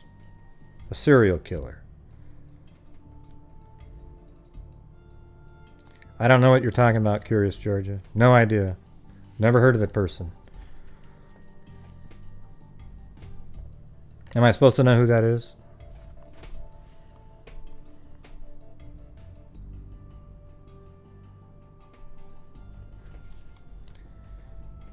And Billy Boy Blue typed in, "I'm crushing on a girl in your chat, and I'm hoping one of your sleuths will figure it out. I could easily give it away, but people should go back and check out my old super chats if they want to know who it is." Could that be Kit Kat? It's hard to say.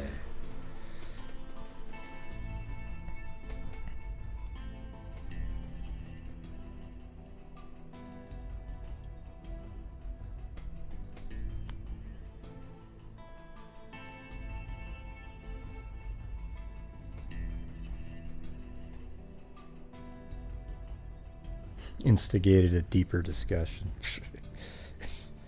Good God. Never heard of him.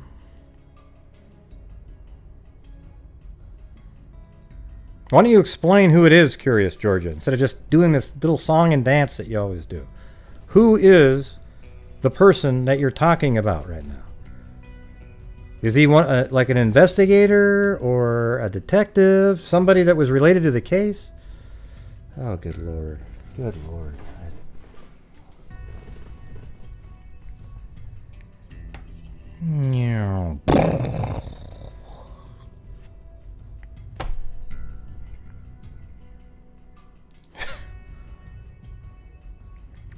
I have no idea who you're talking about.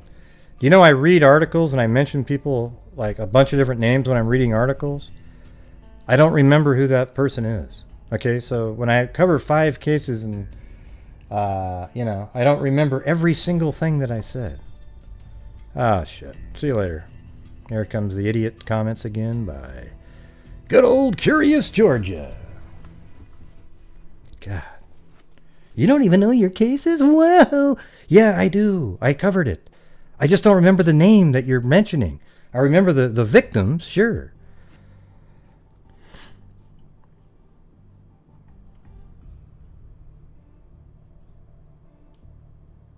Very helpful to what? What are you talking about right now? Are you on drugs, Curious Georgia? Or I'm having a hard time making out what you're talking about.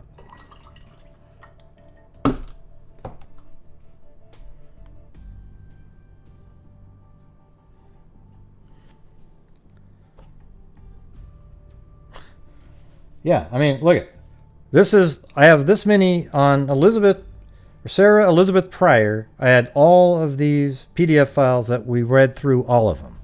Okay, then after that one, I went and I did Aletha Joe Williams, Co Paisley, and Sarah Elizabeth Pryor, but then Michael Anthony Hughes, excuse me, I'm keeping because it was so complex. It's something that needs to be longer.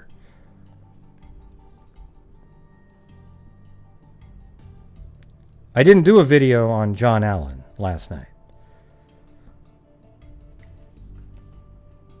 I didn't do a video on John Allen last night. What in the hell was she talking about? God, this is what she always does. You guys ever notice that? Just not getting enough attention. Shows up to a show after about a week of no comments. And the same crap. God, it's unbelievable. Yeah, we're not going to get to know who that is. God. And then claims like, God, your people are so mean to me. Yeah, really? Jesus.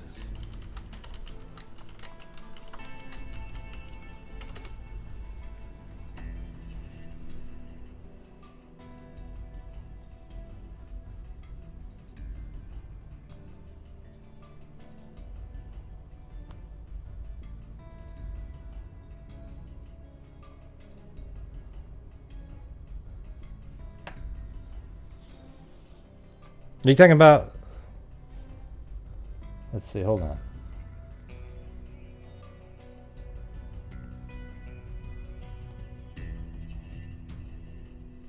Yeah, I don't know. I don't know who... Is that her dad or... Who's John Allen?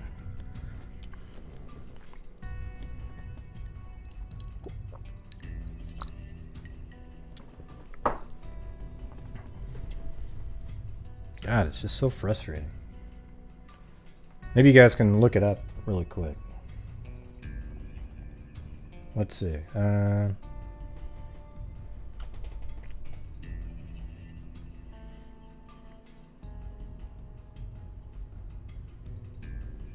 Yep, don't see it in that one. Let's go on to the next one. Yep, don't see it in that one.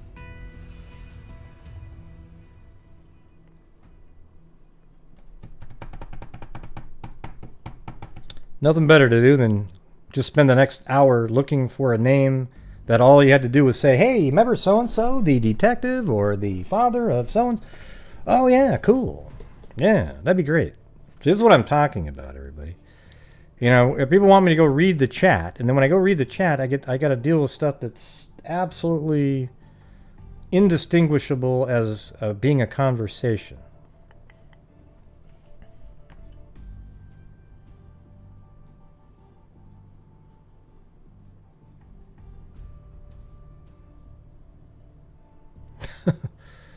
All right, Cairo. I don't remember the name. Me even saying, I mean, John Allen sounds familiar just because it's like kind of a common name, but I don't remember bringing that up on specifically on the show because I'm focused in on the victim, right? Maybe it's the killer. I don't know.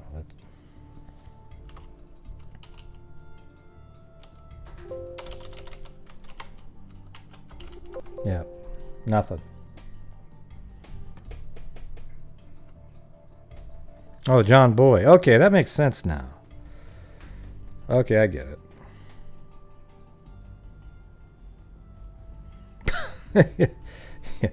Yeah, isn't that how people always are, Cairo? Always trying to be really important, but then they can't share the great importance that they have. Yep, back to you, Jim.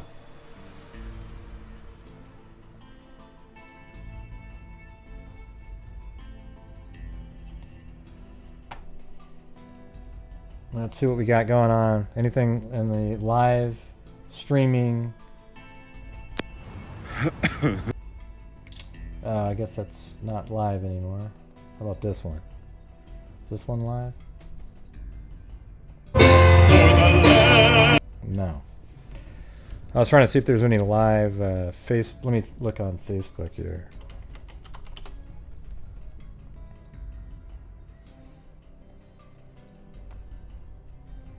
Does anybody know what John Allen is?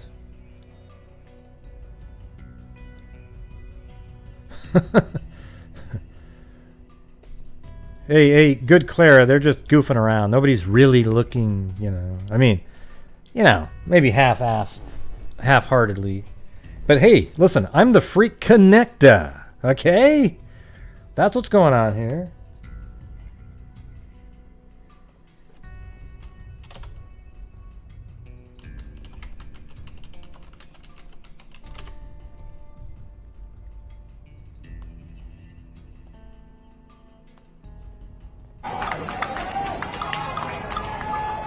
Trying to see if there's any live streams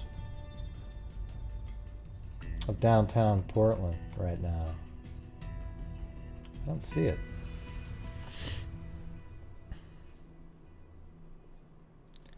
Okay, but who is he?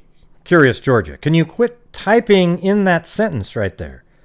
Who is that person? And then why did they continue on with the conversation as you typed in? Can you quit acting so childish and just answer the question? You keep typing in the same thing that nobody understands. It's just hilarious. Well, it's not really that funny. It actually, it makes me angry, to be honest with you. It's just, you know, show killers that come in and they just kill a show. And that's what she does often, you know, so.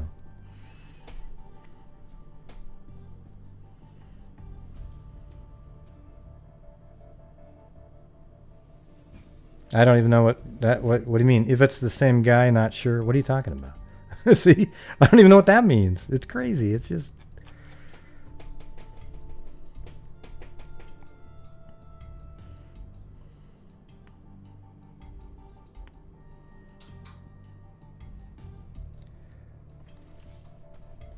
I need a live stream of downtown Portland.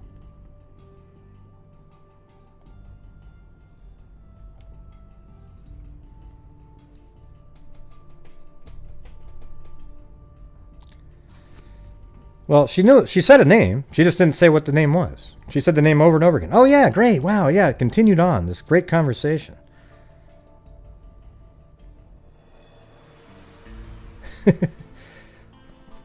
What do you mean, Susanna? How's it costing anything? Oh, God. I'm gonna get rid of you. I can't stand you. It's just... I've given you so many chances. It's... Man. Maybe I'll add you back in a week or two. Just at this point, wow.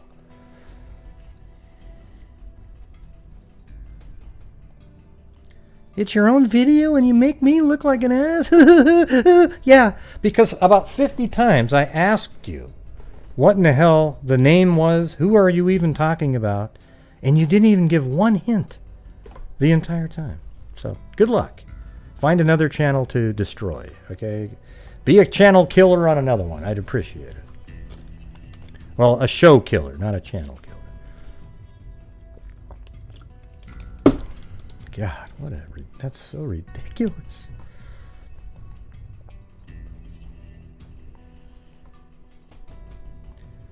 $58,000 feet. Oh, you're on a plane, huh? Why are you at 58,000 feet? What the hell is 58? I mean, planes don't even fly that hard. Okay, 48. All right, there you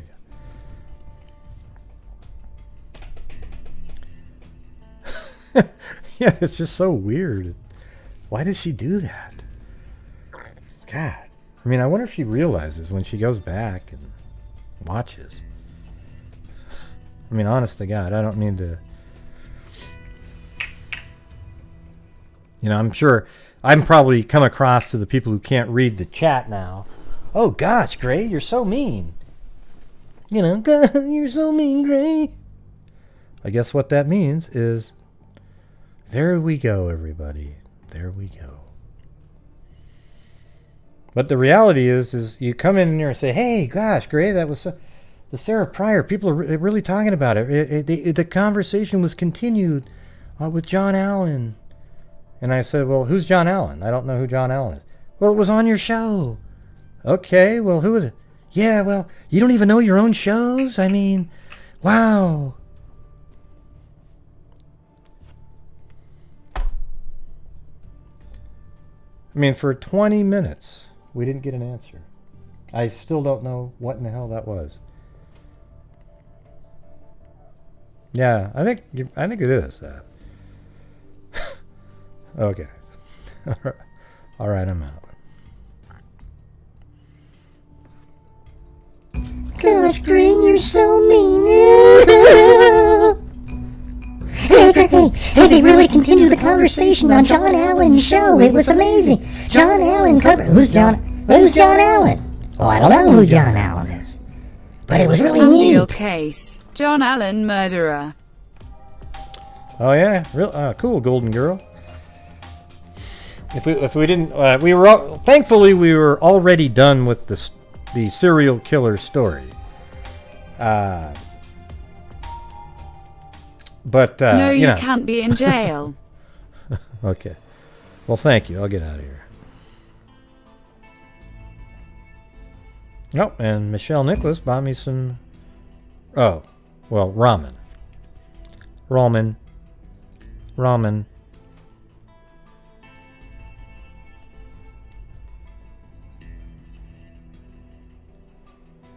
Yeah, I asked, I go, well, who's John Allen? Who's John Allen? I don't even know who that is. Well, you talked about him on the show last night. Okay, well, who is he? Why would he continue the conversation? I don't know who that is.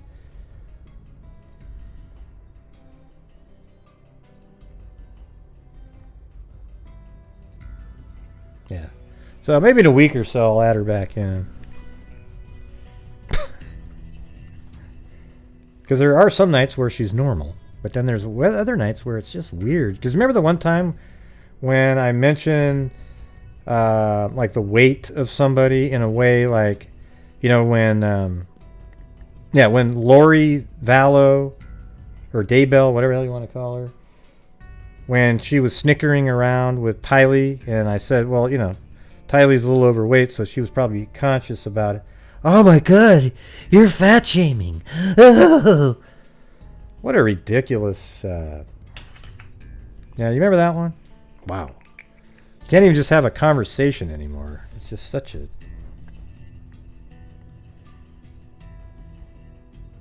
Okay. All right. Libra. Hey, are you born in October? Libra scales? Yeah, no, it turned into a nightmare that night. For nothing. Yeah, I'll just leave it the way it is.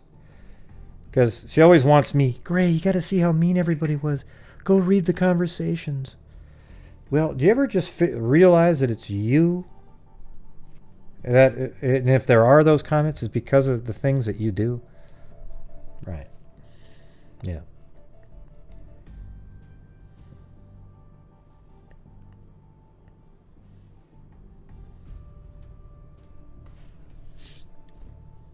Oh, okay, I'm a Libra too, you know. We like to have things make sense and fairness. That's why I'm always angry at some of these. Like, I like people punished who have malice or like intent to do something.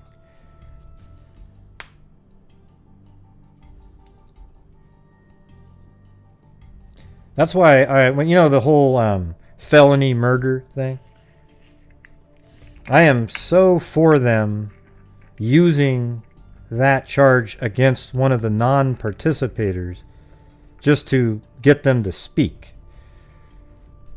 All right, but then give them something way less than that, because they really, a guy driving a car, and then somebody goes into a bank and kills somebody, and then that person's like, we were just going to go rob the bank.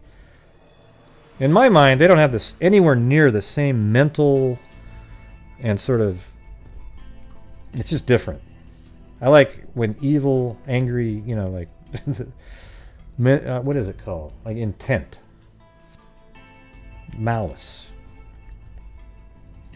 And that's why I think that people who have attempted murder, like if you have attempted first-degree murder, you plotted it out, you planned it, and somehow the person lived, you should be able to get the death penalty or even life in prison without parole. 2, because you are no different than the other person who did first-degree murder. You just got lucky that they survived. Right? So I think that person, I don't see any difference of the two people. I think I've talked about Asia degree before. Yeah, but one thing is I don't like to do cases that every other person has talked about at all. Those ones really, they've got so much coverage that really what needs to be covered are the ones that nobody talks about. And I try to do those a lot, if you don't notice. They're ones that really nobody talks about whatsoever.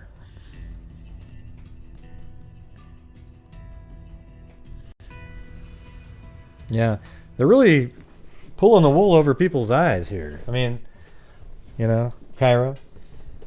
I mean, who said this? Well, if you believe that, you're a lying, dog-faced pony soldier to a woman. Who in the political world said, you can't go into a 7-Eleven without the person working there having an Indian accent? Who said that? Okay. Who said, if you don't vote for me, you are not black? Right. Find a similar comment that Trump made. Just one. Just you can pick one. Find one in a million. But instead, it's crazy Uncle Joe. Everybody. Oh, he's a saint. All right, so let's just be honest sometimes when you're looking at stuff. Libra is the one with the... Which is a Libra? What's a Libra?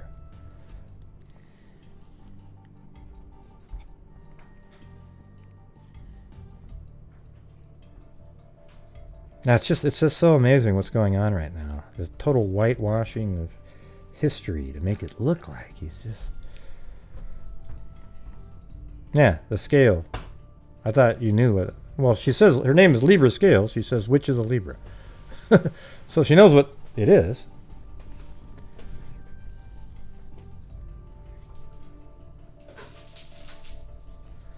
Yeah, I think everybody is for justice reform. I think it's ludicrous where you have minor drug people in prison for 25 years. Where right next to him is a guy that chopped people's heads off, and they're nowhere near. Drugs are bad, right? They kill people, but it's people. To be honest with you, people choose to do drugs when they're doing them, right? And having people supplying the drugs, the big suppliers, those are the ones that should get the huge time, not the low-level person on the street selling drugs.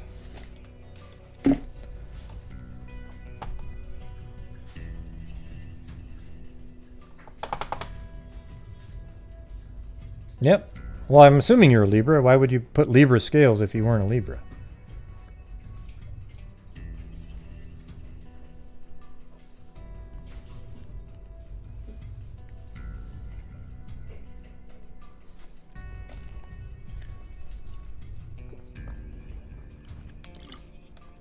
Oh, I'm just reading comments.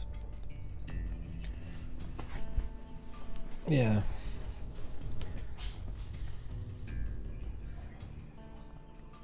Well, I mean, if you're a major league drug dealer with marijuana, that's who I'm talking about. But if you're just one of the guys on the streets peddling, you know, I know everyone looks at marijuana now like, oh, it's just so, it's nothing, it's this and that, yeah.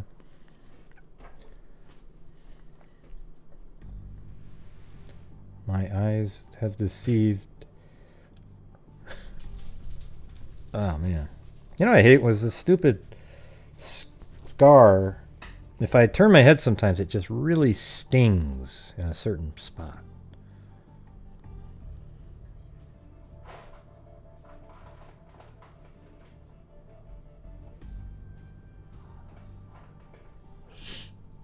Yeah, they should be able to do that. It would save hundreds of thousands of dollars, Gyro.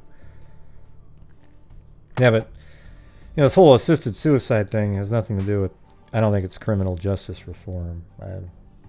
I think it's more like you have a bunch of people in prison that, you know, they have these harsh, long sentences for crimes that are really, you know, they're not violent crimes. Those, and then I also think that, I don't know what you guys think. What do you think about people after they've served their sentence, and then maybe you give them a few years after that, then they can get back to voting again? I mean, what do you think? No, I haven't heard anything on that one. Notorious Nats. It's kind of weird that you paid your price, right? You committed a felony. You paid your debt to society, but you've lost what makes you a citizen. That doesn't make sense to me.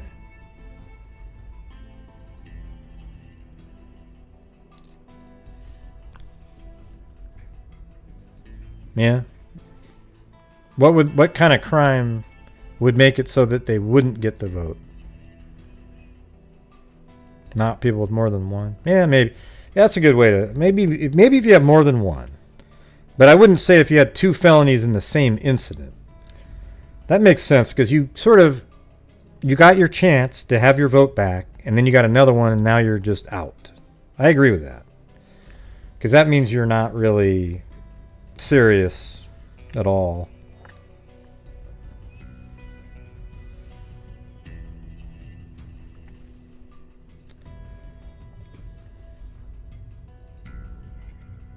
Oh, yeah? Let's see. I tried to find that a minute ago. Let's see if there's another one. Oh, there we go. I think. Is this? There we go. Is this the one you're talking about?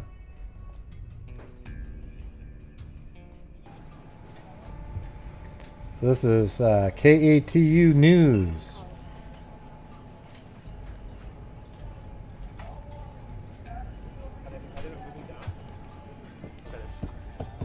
But this is in Northeast Portland. This isn't downtown or anything.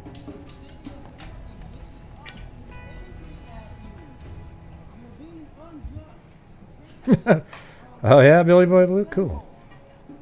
Well, here's the thing, everybody. I just use common sense in my views on things when I see things, okay? Like, I don't always compliment Trump on everything. I see a lot of the crap that he does, and I understand why people don't like the stuff he does, and I don't like some of the stuff that he does. But I don't see the same, all the negative stuff that CNN and MSNBC put out about the guy on a daily basis. I absolutely know that they're lying on 90% of the shit that they put out. But it's become the truth because it was a lie told often enough that so many people believe it. And that's the scary part.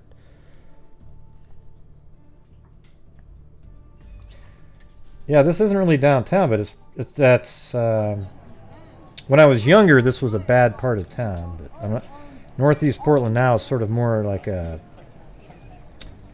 cultural, it's kind of hip,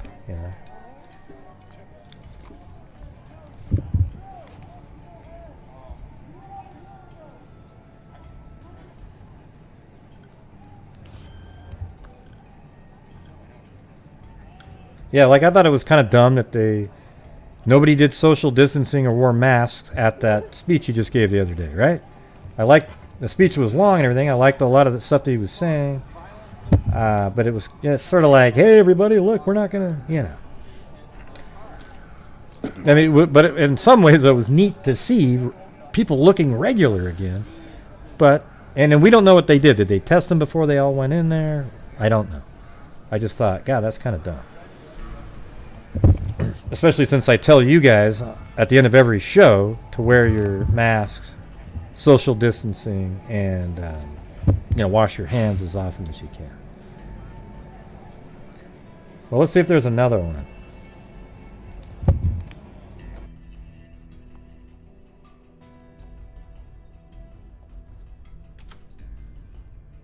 Well, that's the only one I can find. Maybe it'll get moving here.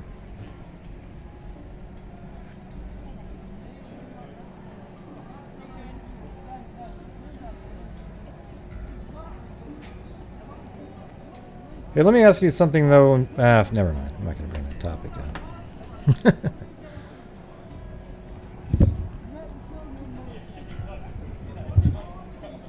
Who are you talking about, Mike?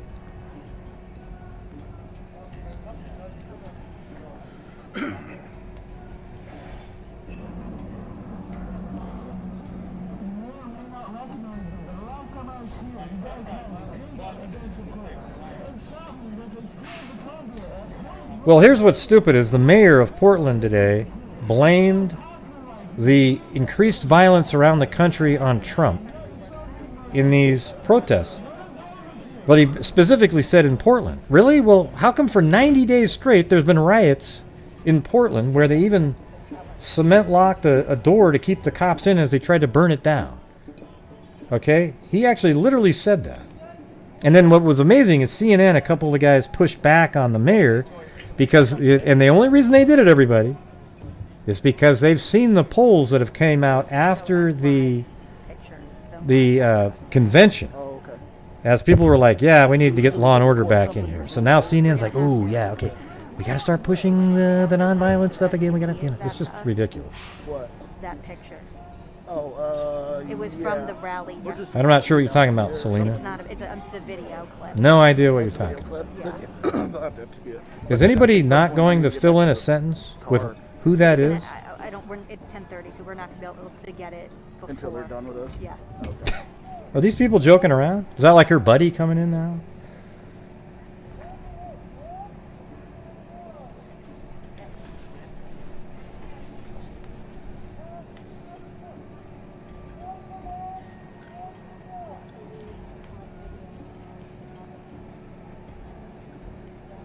Okay, so why would he have continued the conversation last night about it then? I asked if that was the suspect in it. So why would he be continuing what Georgia said earlier was that he continued the conversation later.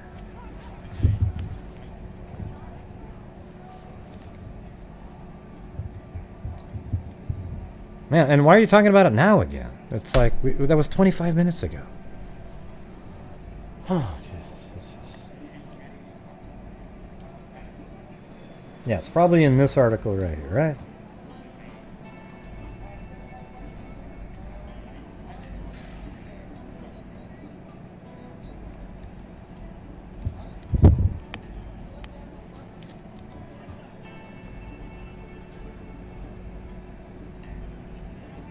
Yeah, he was the serial killer that was near the area at the time and killed another girl. Yeah, this is just ridiculous. And you know what's funny is they came in and said it the same way she did. It's like, what do you mean? Just say what it was. God.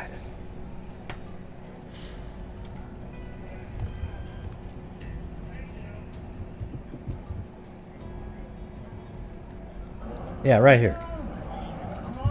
And it says right here, I would say Alan is not as strong a possibility as when... See, here's the thing, everybody. I'm more focused in on the victim. right? The whole show wasn't on the Allen character, where I barely mentioned at the end.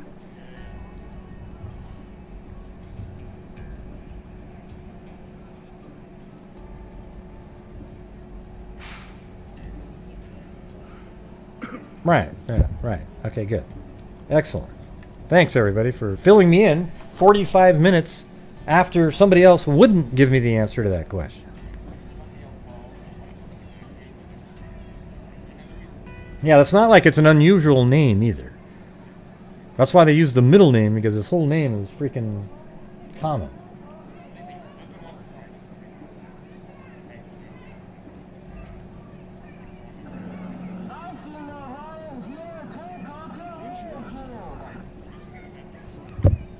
Yeah. It's right here. John Robert Allen, 55 of Clinton, was ordered to undergo a psychiatric evaluation last month after his arrest and attempted kidnapping charges at a school bus stop in Dudley. Allen, who was pleaded not guilty. But you know what's crazy in the comment earlier? She said the conversation was continued by John Allen. Really, the serial killer. He was like, hey, you know, I saw that show last night. Let's keep it going.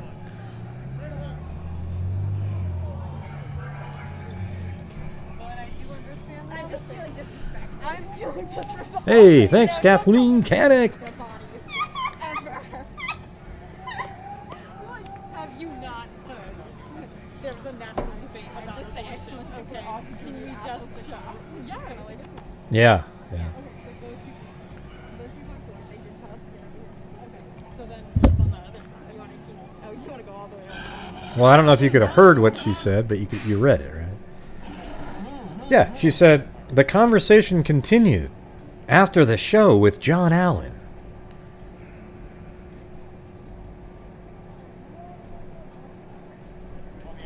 Oh my God, he's the treasurer of Anadarko Oil? Holy crap! Do you think now that Chris Watts might be innocent?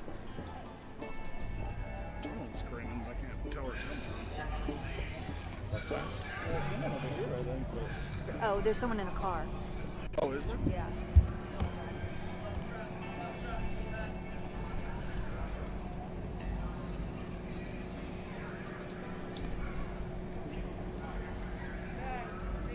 Yeah.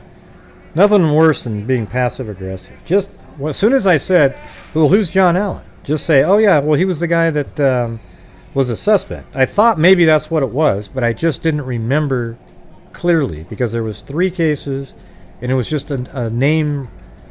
I didn't look into John Allen. It was just part of one of the articles that I read. Goodness gracious. Leigh Schmidt, no doubt, right? Isn't that crazy?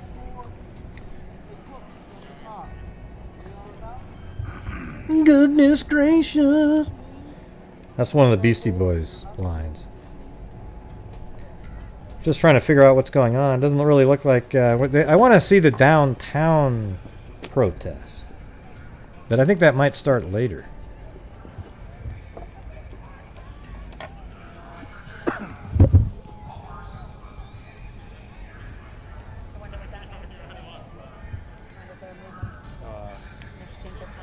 Yeah. It sounded like it was another, like there was a show. Exactly. That's exactly right. Shogun. It was like, oh, cool. So there was some an expert talking about named John Allen talking about the case, and I was like,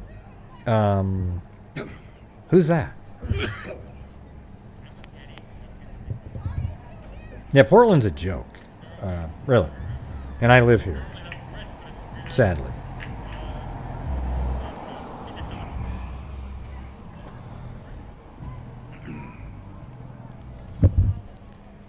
That's right. I was part of the Beastie Boys. I'm actually Mike D. There wasn't a fourth. I was just him. Hey, are you okay, Leigh Schmidt? I was just wondering what your goodness gracious was about. Maybe you could help us out there with that. Appreciate it. Thanks.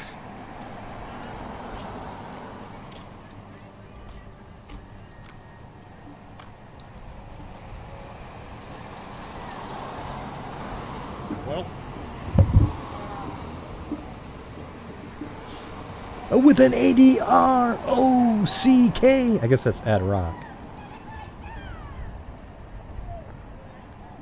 MCA, Ad Rock, and Mike D. Well, looks like they're moving somewhere else.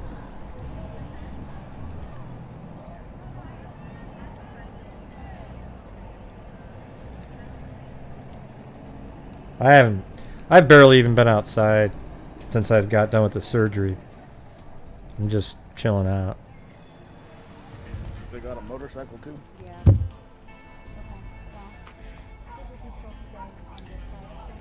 Oh, really? Wow. Kate Brown. Wow. A unified law enforcement plan. Better known as ULEP.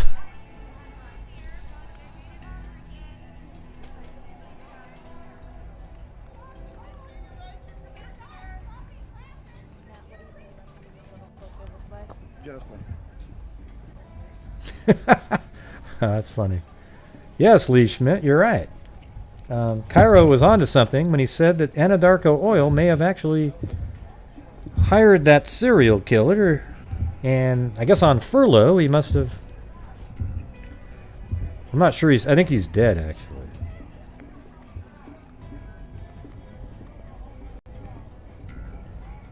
Are you guys really asking me questions about John Allen?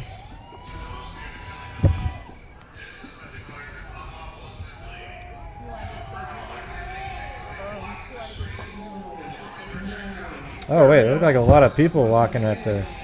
Uh-oh.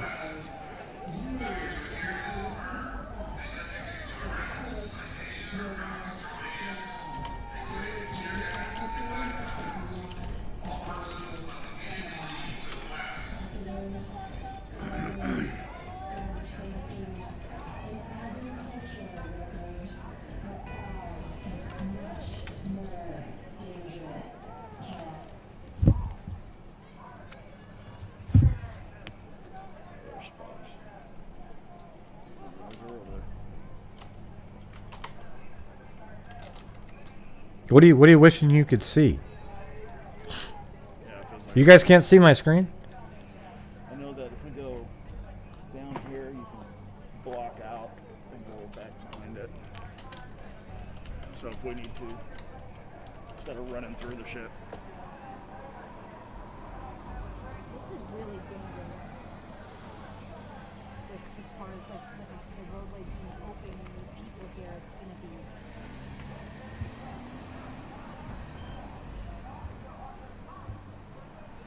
I don't know when John Allen was arrested.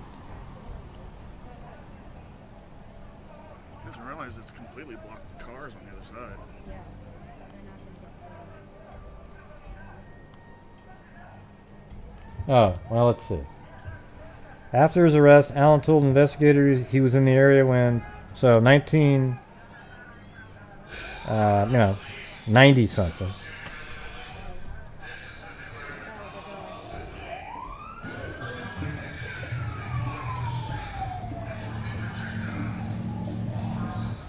Yeah, so 93, and then prior was 95, and he was out on parole. But then he broke parole and they put him back in prison. Remember? I remember that part.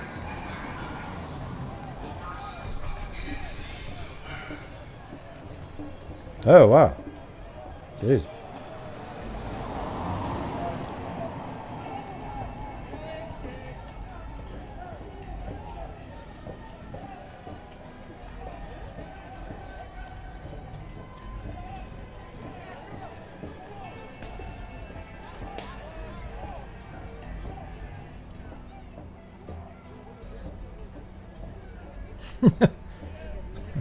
Yeah.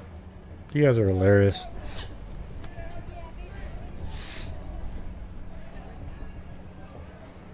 I got one guy on the ground that I can see. Oh, did you get that on film? He punched the guy. He was down. Did you see that? Oh my god. Oh my god. Well, how about you don't do what you were doing? You know? Here's the advice I give people. When a cop tells you to do something, do it. And then don't do the thing that made them want to pull you over in the first place. And if they pull you over for something and you didn't do anything, just do what they say. It's amazing how things don't happen. But let's don't talk about that, everybody. It's never the fault of the victim, ever.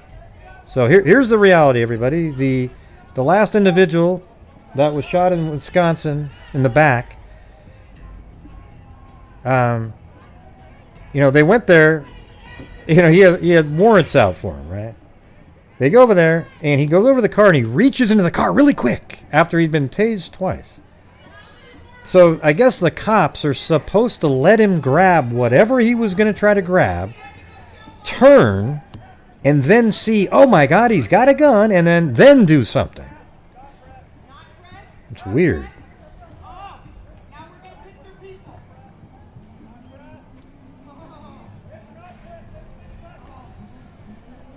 And here's what I guarantee you this.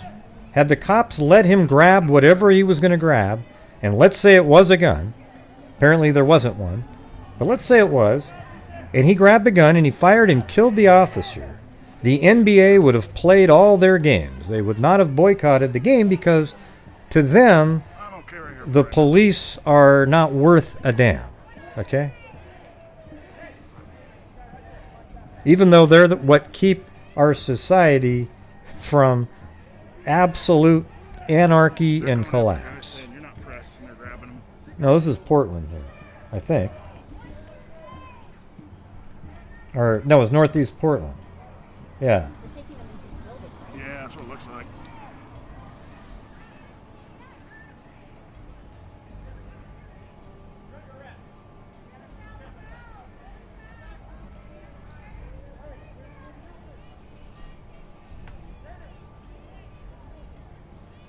See, the idiocy of the NBA and other peoples, they think that by them protesting games, that it'll somehow affect our anybody's perception of anything. How does that affect the perception? Oh my God, I better see it the way they're seeing it, or I can't watch any games. Boy, wow. Jeez, okay, hey, listen, I see it how you see it. Everything makes sense now because I want to watch you play. Look, I don't give a shit if you guys ever play another goddamn game again, okay? Oh, Allie cut it a little close there. I'd miss basketball, but I'm not going to cave in or believe what you want to believe because you try to boycott games. And I've listened to all the conversations. I understand what you're saying.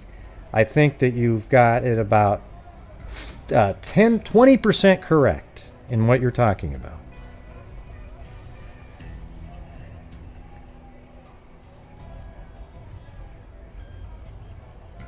Yeah, in the NBA, you know what the NBA did? The NBA, here's what they did. They had all the owners say that they would pledge to turn the basketball arenas into voting places, and then also to fund the education of voters and getting the word out. Well, who do you think they want to win? You know that all the messaging is going to go towards Biden. That's 100% accurate. So everybody that was an NBA fan that doesn't agree with them is totally going to be put out and put off by what they're talking about.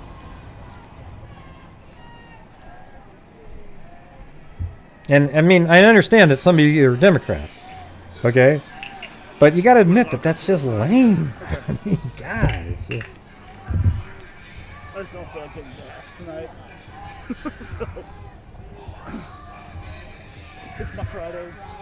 Yeah, just be like, right. I wish they were having real conversations. You know?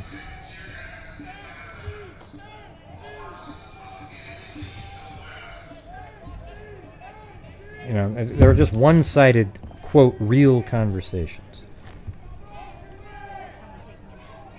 Yeah, that's Sam. Does anybody ever think that LeBron James hasn't been coddled his entire life? When he was like 13 years old, the NBA pros were already looking at the guy.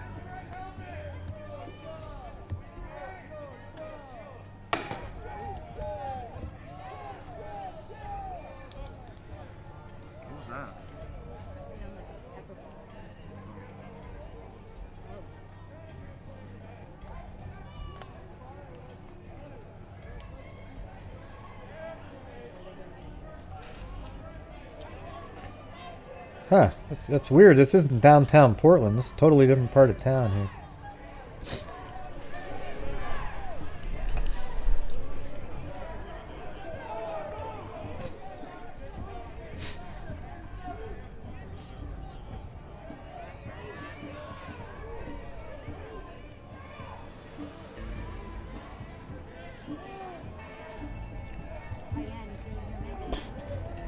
Your mic's not on.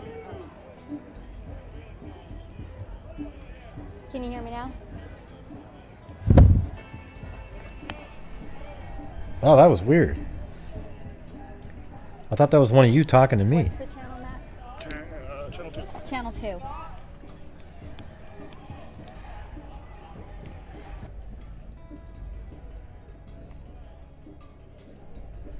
How about now? Can you hear me now? Checking. Yes, mic. I can. 1, 2, Yes, I 3, can. 1, Check. 2, 3, 1, 4, 2. 5. Great. Yes, I can hear you perfectly. Can't you hear me? Hello, hello, hello. I'm trying to take over the show now. Come on, Mary Lou. That's ridiculous. Oh, look at that. Look at that. Look. Damn, Mary Lou. Man, I just left for a second.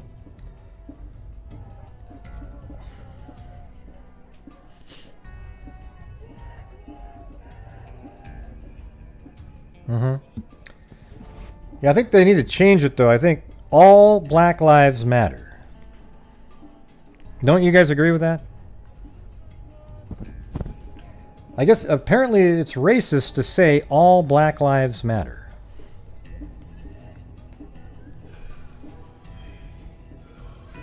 Like, I care about the ones that are killed in Chicago every weekend.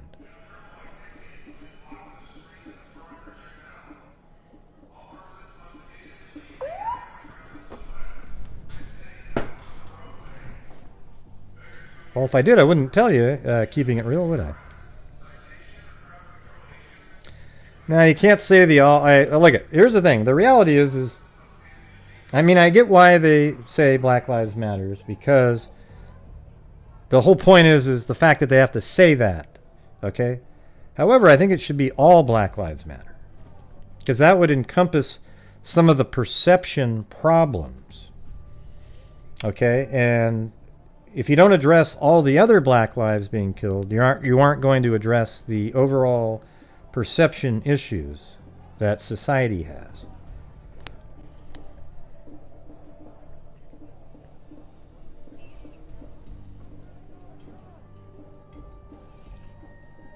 Thanks, Billy Boy Blue. He needed the money. Oh, jeez. You know, it's kind of cool. Here, let me show you the Blue and Chloe right now.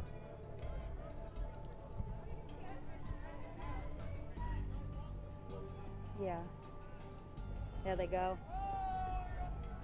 And then there's Chloe right there. She's in that other one. See, they just hang out right next to each other. All right, it's 57. Okay. They're going to keep our stream up through the show. Okay.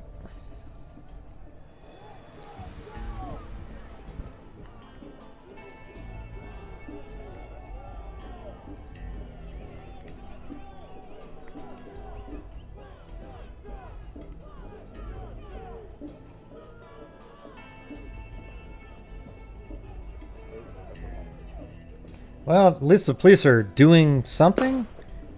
Oh, what was that?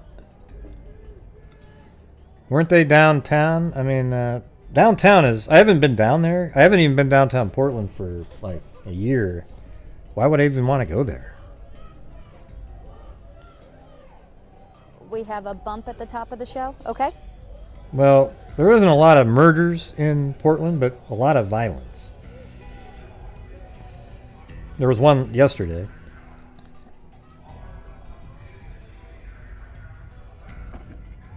I'll tap you when we're on for bump.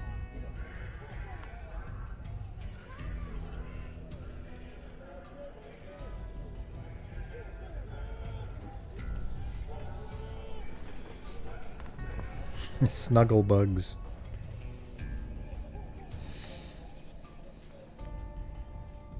12:30 till show. I wonder if there's one on Twitter. You or got it. something.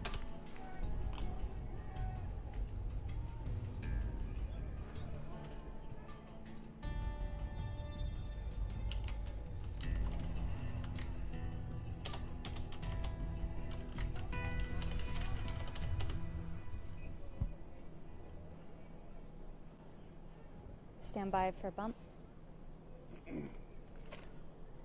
Hey, do you hear that? That's tech stock talk right there. Stand by for a bump.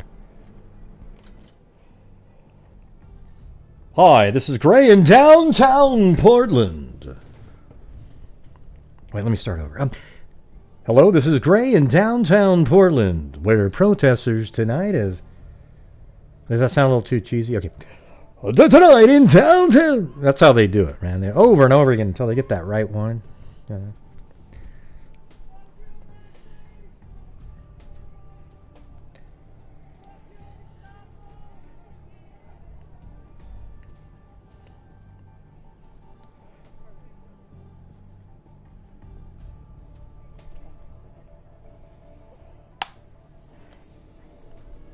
Matt, do we need to be on the other side?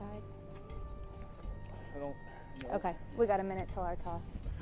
To our toss. Jeez. Well, we got a bump and a toss, and LE will be here in about 5 minutes.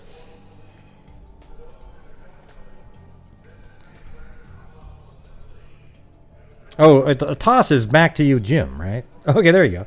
Yeah. That makes sense. Back to you, Jim. Matt, I'm gonna move away and I'm not gonna come back on until I need to.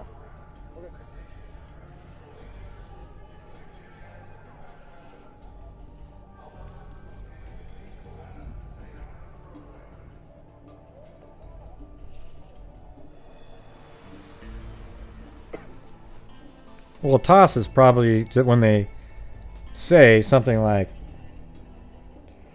an absolutely scary night in downtown Portland. Back to you, Jim. That's what I'm guessing. And I tell you what, if you have a news station and you don't have an anchor named Jim, you're really missing out. Okay, she's wrapping. Okay, that means finishing up. Here we go.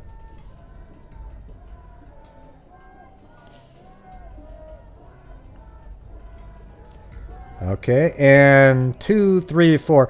Yes, yeah, Jane. Catherine, that's right. We're Boom. at the same demonstration that I know. Megan is, but we're on the other side of it. So I'm going to step out of the way so you can kind of see our vantage point. We're closer in front God, I of the nailed Kelly that building shit. right now.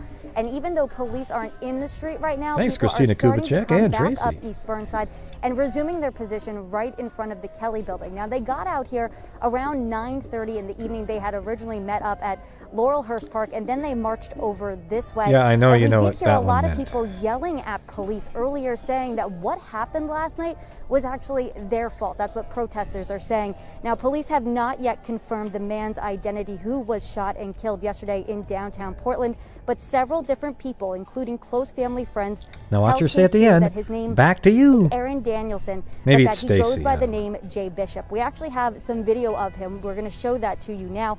One of our photographers who was at the Trump Cruise rally yesterday that started the Trump Cruise in rally. Clackamas and Let's then give it all drove into on. Yeah, Portland, nice. took this video, and it shows Danielson just hours before his death. Now, Joey Gibson of Patriot Prayer confirms that this is the man who was killed. A GoFundMe page was created for Danielson today, and that's already brought in close to $20,000. Now, I reached out to the person who created that page, and they tell us that the family is working with counsel right now to issue a statement.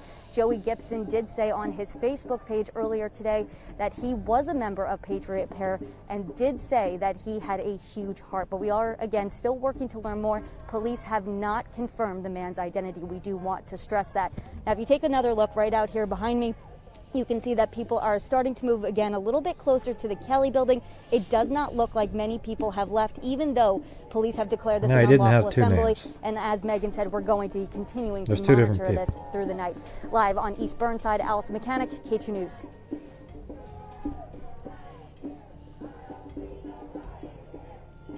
Well, I guess there was another name on Facebook or something.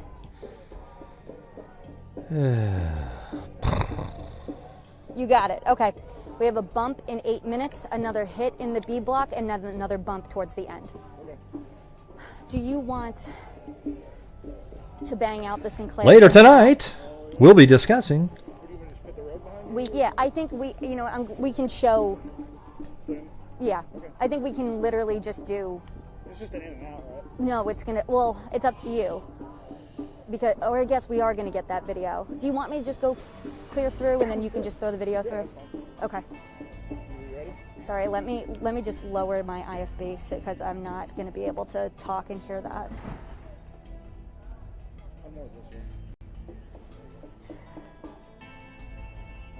Okay, sorry, 1 second. All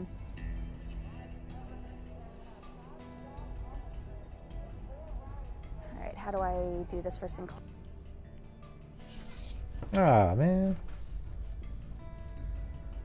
I guess that's it.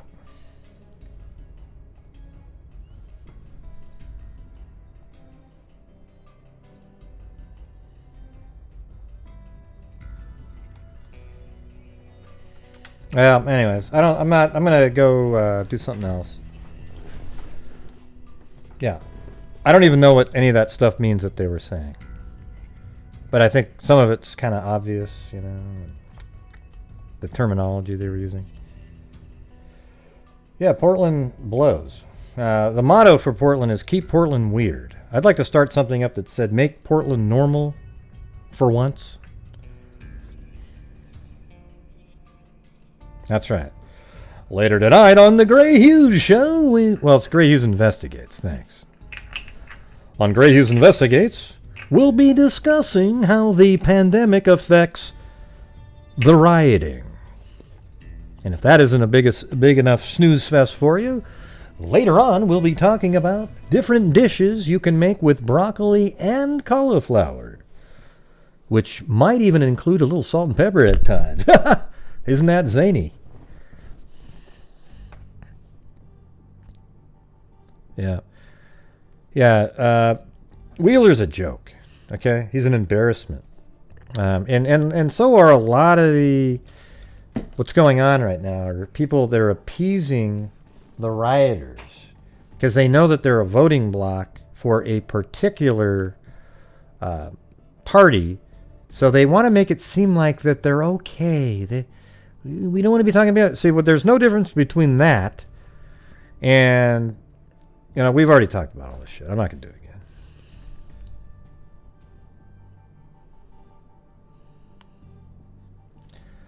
again. Yep. All right. So, hey, everybody. Thank you to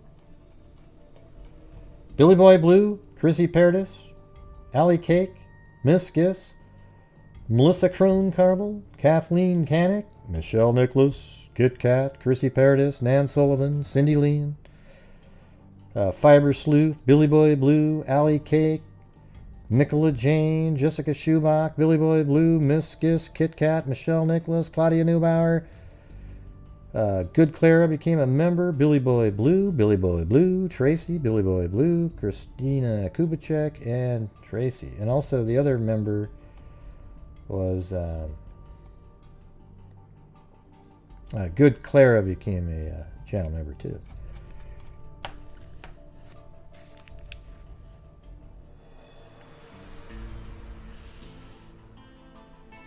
Yeah, that was interesting case that we were talking about. I'm sorry I didn't know who John Robert Allen was and how he was continuing the conversation. But sure. Tomorrow night is donation night, okay? So I know everybody's been, donating and whatnot, but that's the big night is tomorrow. All right?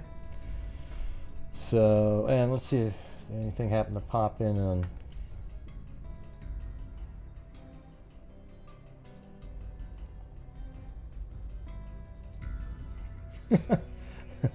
Somebody who was in chat said, "Hey, I was wondering if anyone has made a life-size model of of BG.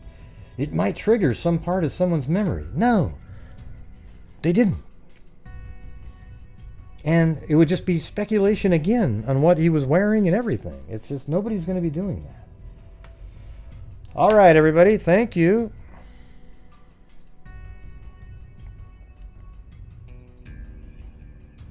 Yeah, that's what I was saying, Kevin. Is they're condemning it now because they realized that the polls were shifting on that front. But before that, Don Lemon even said that. Don Lemon said today that, yeah, I think that the rioting's hurting in the polls. So they really need to start condemning. Yeah, I mean, come on. Why weren't you condemning it before the polls said that? It's obvious. People with brains condemn violence. Okay? Violent protest should never be accepted, no matter what party it's in.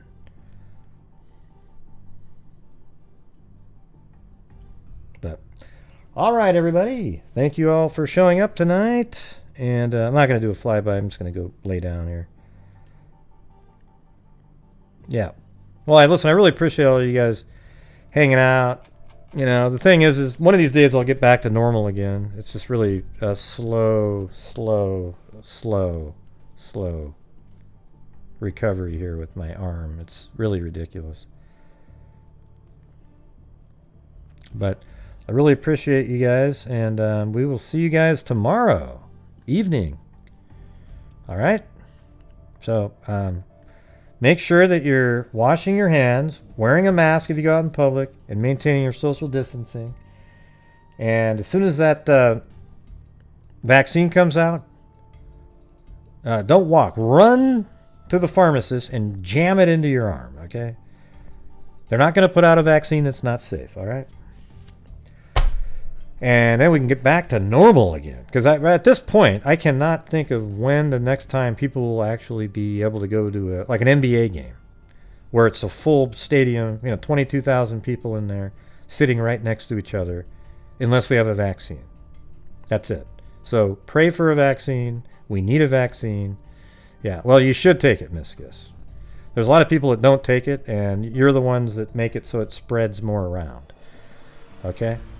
I know it's weird that there's people that think vaccines are some kind of weird, dangerous thing. Okay? Just really listen to the experts on it. They know what they're talking about.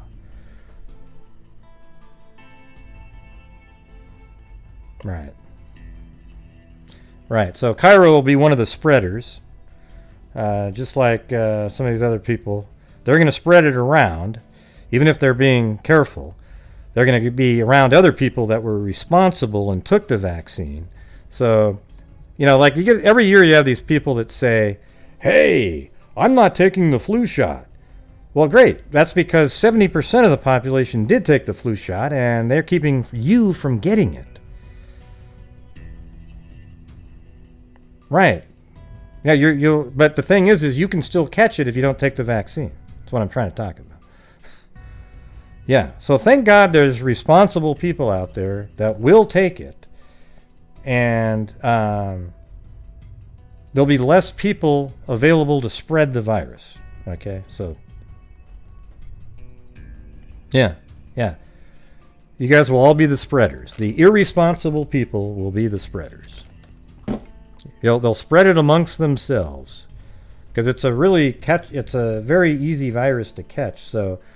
If when the vaccine works, you'll have like a huge portion of the population that were responsible and took it, and then you'll have the other people who didn't take it, and they'll have to keep wearing masks and hiding for a long time.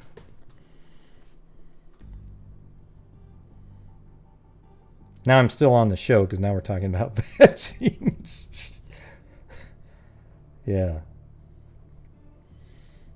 It's amazing how many people don't take vaccines. Like it's scary actually.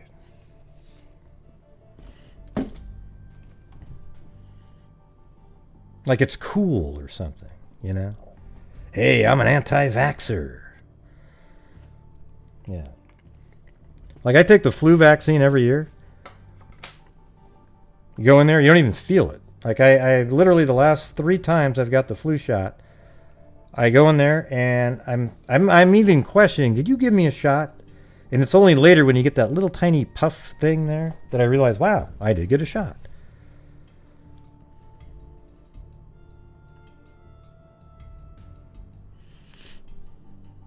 Oh God, I'm gonna run over. Look, this is what I'm gonna do, Mike. When that vaccine's available, I'm gonna go to the pharmacist.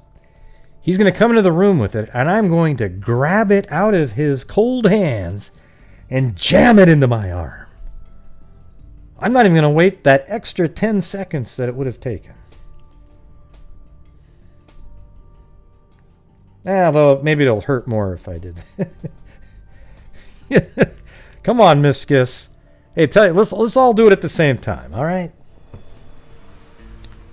If they're gonna put it out there, it's going to be safe. They're just doing all the trials and everything in a rapid, because it's not. Normally, when they do these vaccines, they're not time sensitive. It's like, they're just getting through. They're doing huge, massive testing on people. Yeah, I'll try to go as fast. I think first they should give it to anybody that's 55 and older first. And anybody, I would start with everybody that's in nursing homes. And then I would, have everybody 55 and older get it, and then move through the population like that. Yeah, I think you're a little bit paranoid like that, Cairo. Yeah. I just think that, a lot of people think that, the big government's trying to control everybody. Ooh, they're gonna jam us with some weird nanotechnology. Oh, wow. Come on.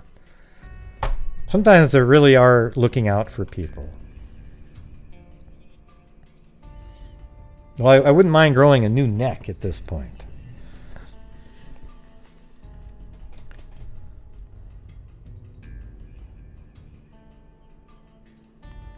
Yeah, well, I would give it to adults and kids only if they... The thing is, the flu is way more dangerous than this is apparently for kids. And nobody knows really why at this point.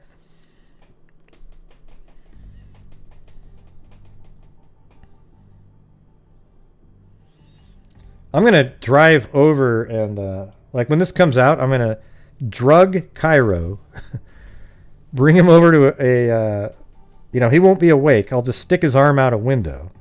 And then the pharmacist will jam his arm. I go, he's just sleeping. Don't worry about it. Then I'm going to drive him back home, and he won't know the difference. It's going to be amazing. Right.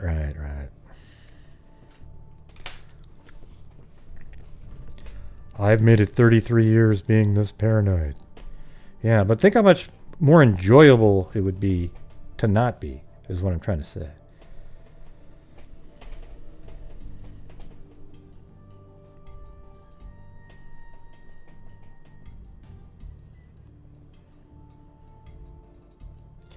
Well, here's the sad part is, when the vaccine comes out, I bet you won't be allowed to, if you don't take the vaccine, you probably won't be allowed to go to football games or basketball games.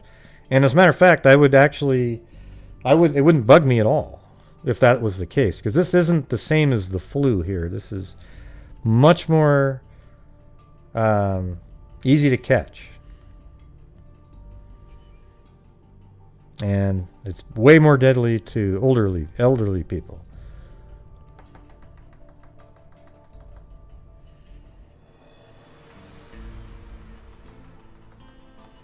Yeah. I mean, it's like, well, if you want to work, you take it. If you don't, well. And the thing is, you got to take it, and you got to wait 2 weeks or so. Apparently, there might be even 2 parts to it or something. I don't know. We'll see how it goes. Yeah, I think everything's going to be covered. Yeah. And of course, insurance will cover it.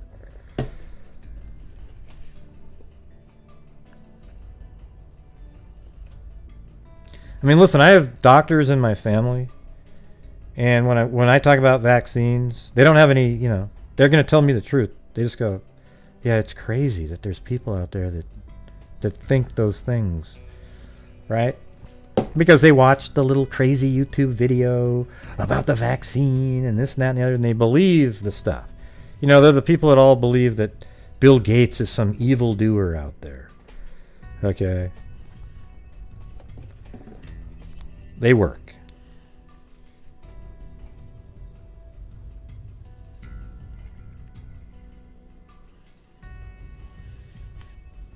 Yeah.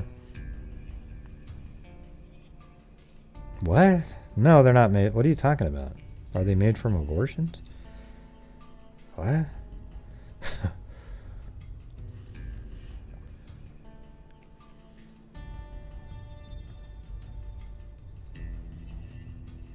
No, there you go. Toy Airy.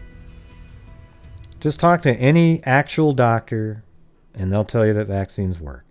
They don't have some skin in the game where, you know, they get a little cut from each shot.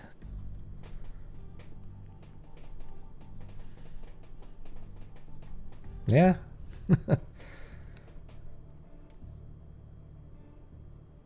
No, that's total bullshit, Miss Giss.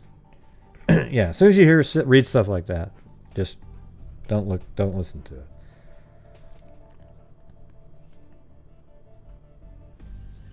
Yeah, sometimes the conspiracies make sense because if you want them to make sense, like, ooh, wow, yeah, wow. And if you listen to somebody that actually knows about it, like, you guys remember when my brother was on? I think that was probably the most informative show on the coronavirus that you've heard of any kind anywhere. It actually, literally, you just knew about it by the time it was over. And it still makes sense. And so,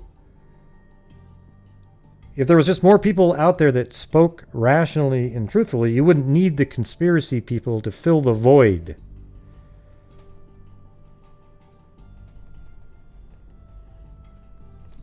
Oh, yeah? That's pretty funny. I've been watching, my brother told me to watch, has nothing to do with anything, but it's Netflix, I think it's some show on video games, The Origins. It's so crazy watching, talking about space invaders. I just watched the first one.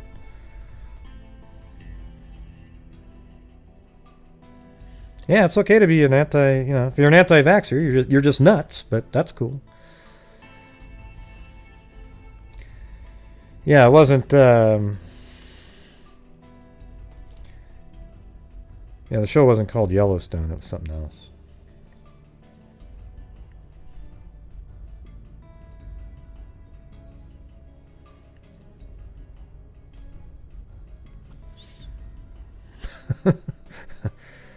Yeah.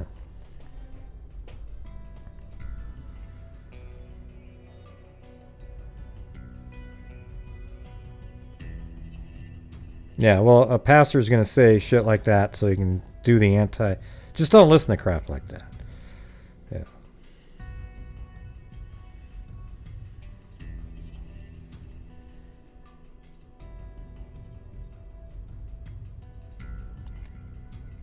Yeah.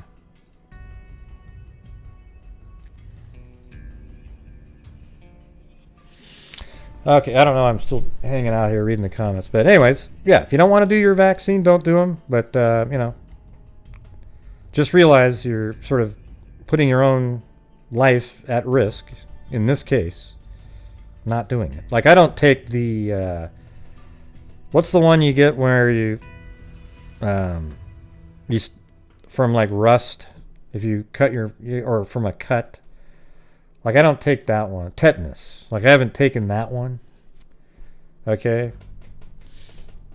Because it's usually like if you're out there cutting your hand, you gotta, yeah. I just said tetanus, yeah. Okay. All right, everybody. That is it. And, I guess we will see you guys tomorrow. I was about ready to end the show 25 minutes ago. But if you want to be safe, go ahead and take that vaccine when it comes out. If not, good luck.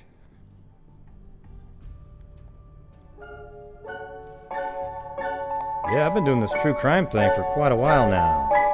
And during this whole time, I have not seen one person that is a crime dissector, flag rejector. I'm a certified human lie detector.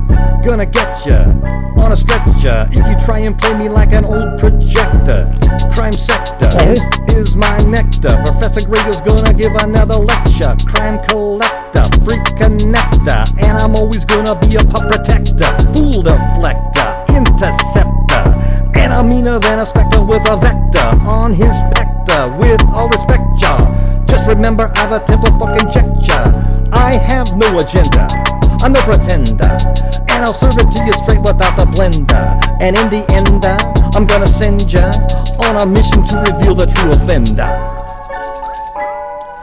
Yeah, so I'll just get right back to work. Alright, everybody? Talk to you later. Hey, how come Tracy was blocked up there? Who's Tracy? What happened? What happened? What happened? What happened? What happened? What happened?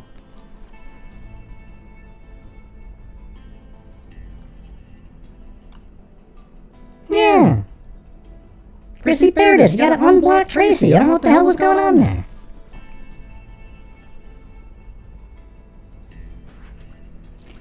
Gosh, now I have to come back in real life. Why was Tracy blocked? How did that happen? Man.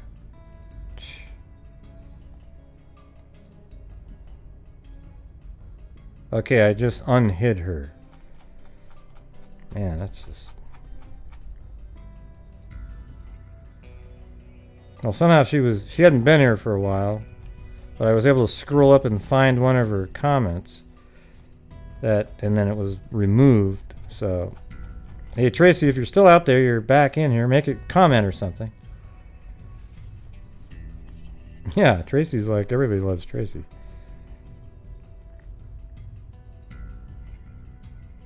Okay, good. You're back. Okay, good. I think you accidentally got blocked, hidden. Well, I'm sure it was accidental. Yeah.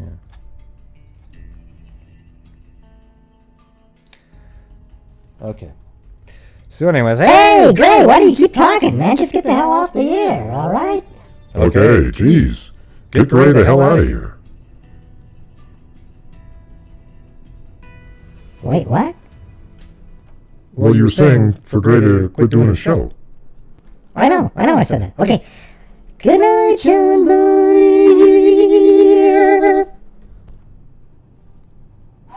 Wow. Good night, Mary Lou. Have another cup of coffee, would you?